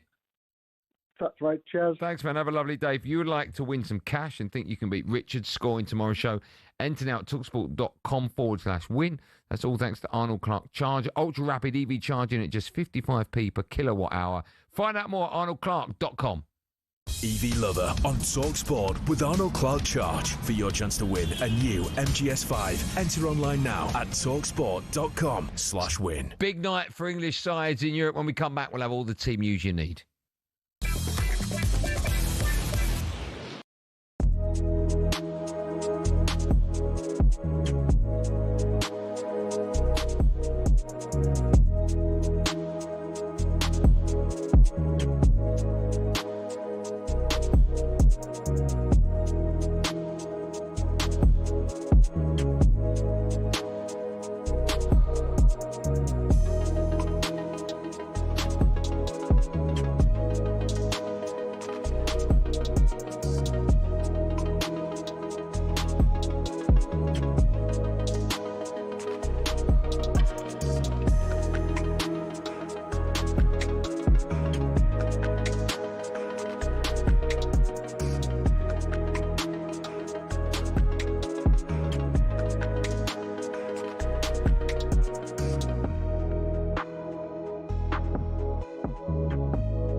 That bit of labyrinth. Only on a Tuesday. This is Andy Goldstein, he's Darren Bent. This is Champions League Drive. We are brought to you by the upcoming film The Smashing Machine, starring Dwayne Johnson. It's in cinemas this Friday. From us at 7, the GOAT Adrian Durham brings you live commentary from the bridge. Chelsea, they take on Benfica. Team news is in. Let's cross over to Jim Proudfoot, who can tell us more. Jim, good evening. Andy, good evening to you. Well, Chelsea's list of absentees is bordering double figures. We knew the likes of Palmer, Fofana and Tosin would miss out tonight. There were also doubts over João Pedro, André Santos and Caicedo after the defeat to Brighton here. Well, João Pedro makes the bench, but the other two are missing, as Enzo Maresca makes 5 changes to the weekend team. So Tyreek George makes his Champions League debut, and only his second start of the season. Buonanotte makes his Champions League debut too, and Alejandro Garnacho his full first Chelsea start here. There's a recall for Badiashile as well. Man who's only made 2 Premier League appearances in 2025. Malo Gusto also comes in. So James, Hato, Stevo and João Pedro drop to the bench. André Santos is injured. This is the team. Sanchez in goal. Gusto, Chalobah, Badiashile and Cucurella. Caicedo and Enzo Fernandez. Neto, Buonanotte and Garnacho, and George up front. Benfica played a different formation in each of Jose's 3 games in charge. Tonight he makes 1 change to the side that lost the Karabag, which got his predecessor Bruno Lage the sack. Former Watford winger Dodi Lukebakio coming in for Shelderup. Scott Minto's alongside me for the Scott Minto Derby, an 8 o'clock kickoff on talkSPORT. Thanks, Jimmy. And Dan's team news ahead of Galatasaray against Liverpool, which is live on talkSPORT 2. Dan, good evening. Evening to you, Andrew. Well, tonight, Mo Salah is on the bench. He just needs 2 goals to make it 50 in the Champions League, but he'll have to wait for his chance tonight. Jones in for him, Frimpong in for Bradley, Ekitike comes back from suspension to displace Isak, and Gakpo comes in as well. So 4 changes in all for Liverpool. Alisson in goal, Frimpong, Konate, Van Dijk and Kerkers in the back 4. Szoboszlai, Gravenberch, Jones, Wirtz, Gakpo and Ekitike. There's a number of former Premier League stars in the Galatasaray lineup: Davinson Sanchez, Mario Lemina, Luca Torreira and Ilkay Gundogan. And fit again, Victor Osimhen, their top striker from Nigeria, starts tonight and leads the line for the Turkish champions. It's live on talkSPORT 2 at 8. It is Galatasaray against Liverpool. Thanks, Dan. Finally, Ian Abrahams is watching Bodo Glimt against Spurs. Moose, good evening to you. Good evening. A repeat of last year's Europa League semi-final. Spurs won 2-0 on the artificial surface in the Arctic Circle. 5 changes tonight, though, for Thomas Frank's side. Christian Romero didn't travel as a precaution. Kevin Danso is in for him. Pedro Porro, Pap Sarr, Wilson Odobert and Brennan Johnson replace Udogie, Palhinha, Kudus and Simons, who all drop to the bench. So Vicario is in goal. The back 4 is Spence, Danso, Van de Ven, who's the skipper, and Pedro Porro. It will be Papsar and Bentancur holding. Then a 3 of Odobert, Bergvall and Johnson, with Richarlison once again leading the line. It's Spurs away to Bodo Glimt, and we start at 8 o'clock. So a busy night of football, and of course the boys, after all the games have been played out live on talkSPORT, the boys 10 o'clock on the Sports Bar will be taking your calls. That's all we've got time for. Me, Andy Goldstein, Darren Bent. Of course, all that's left is for me to say be safe, everyone be safe. But as always now, I'll leave the last words to Chat GP Benty. We're signing off before the static takes over.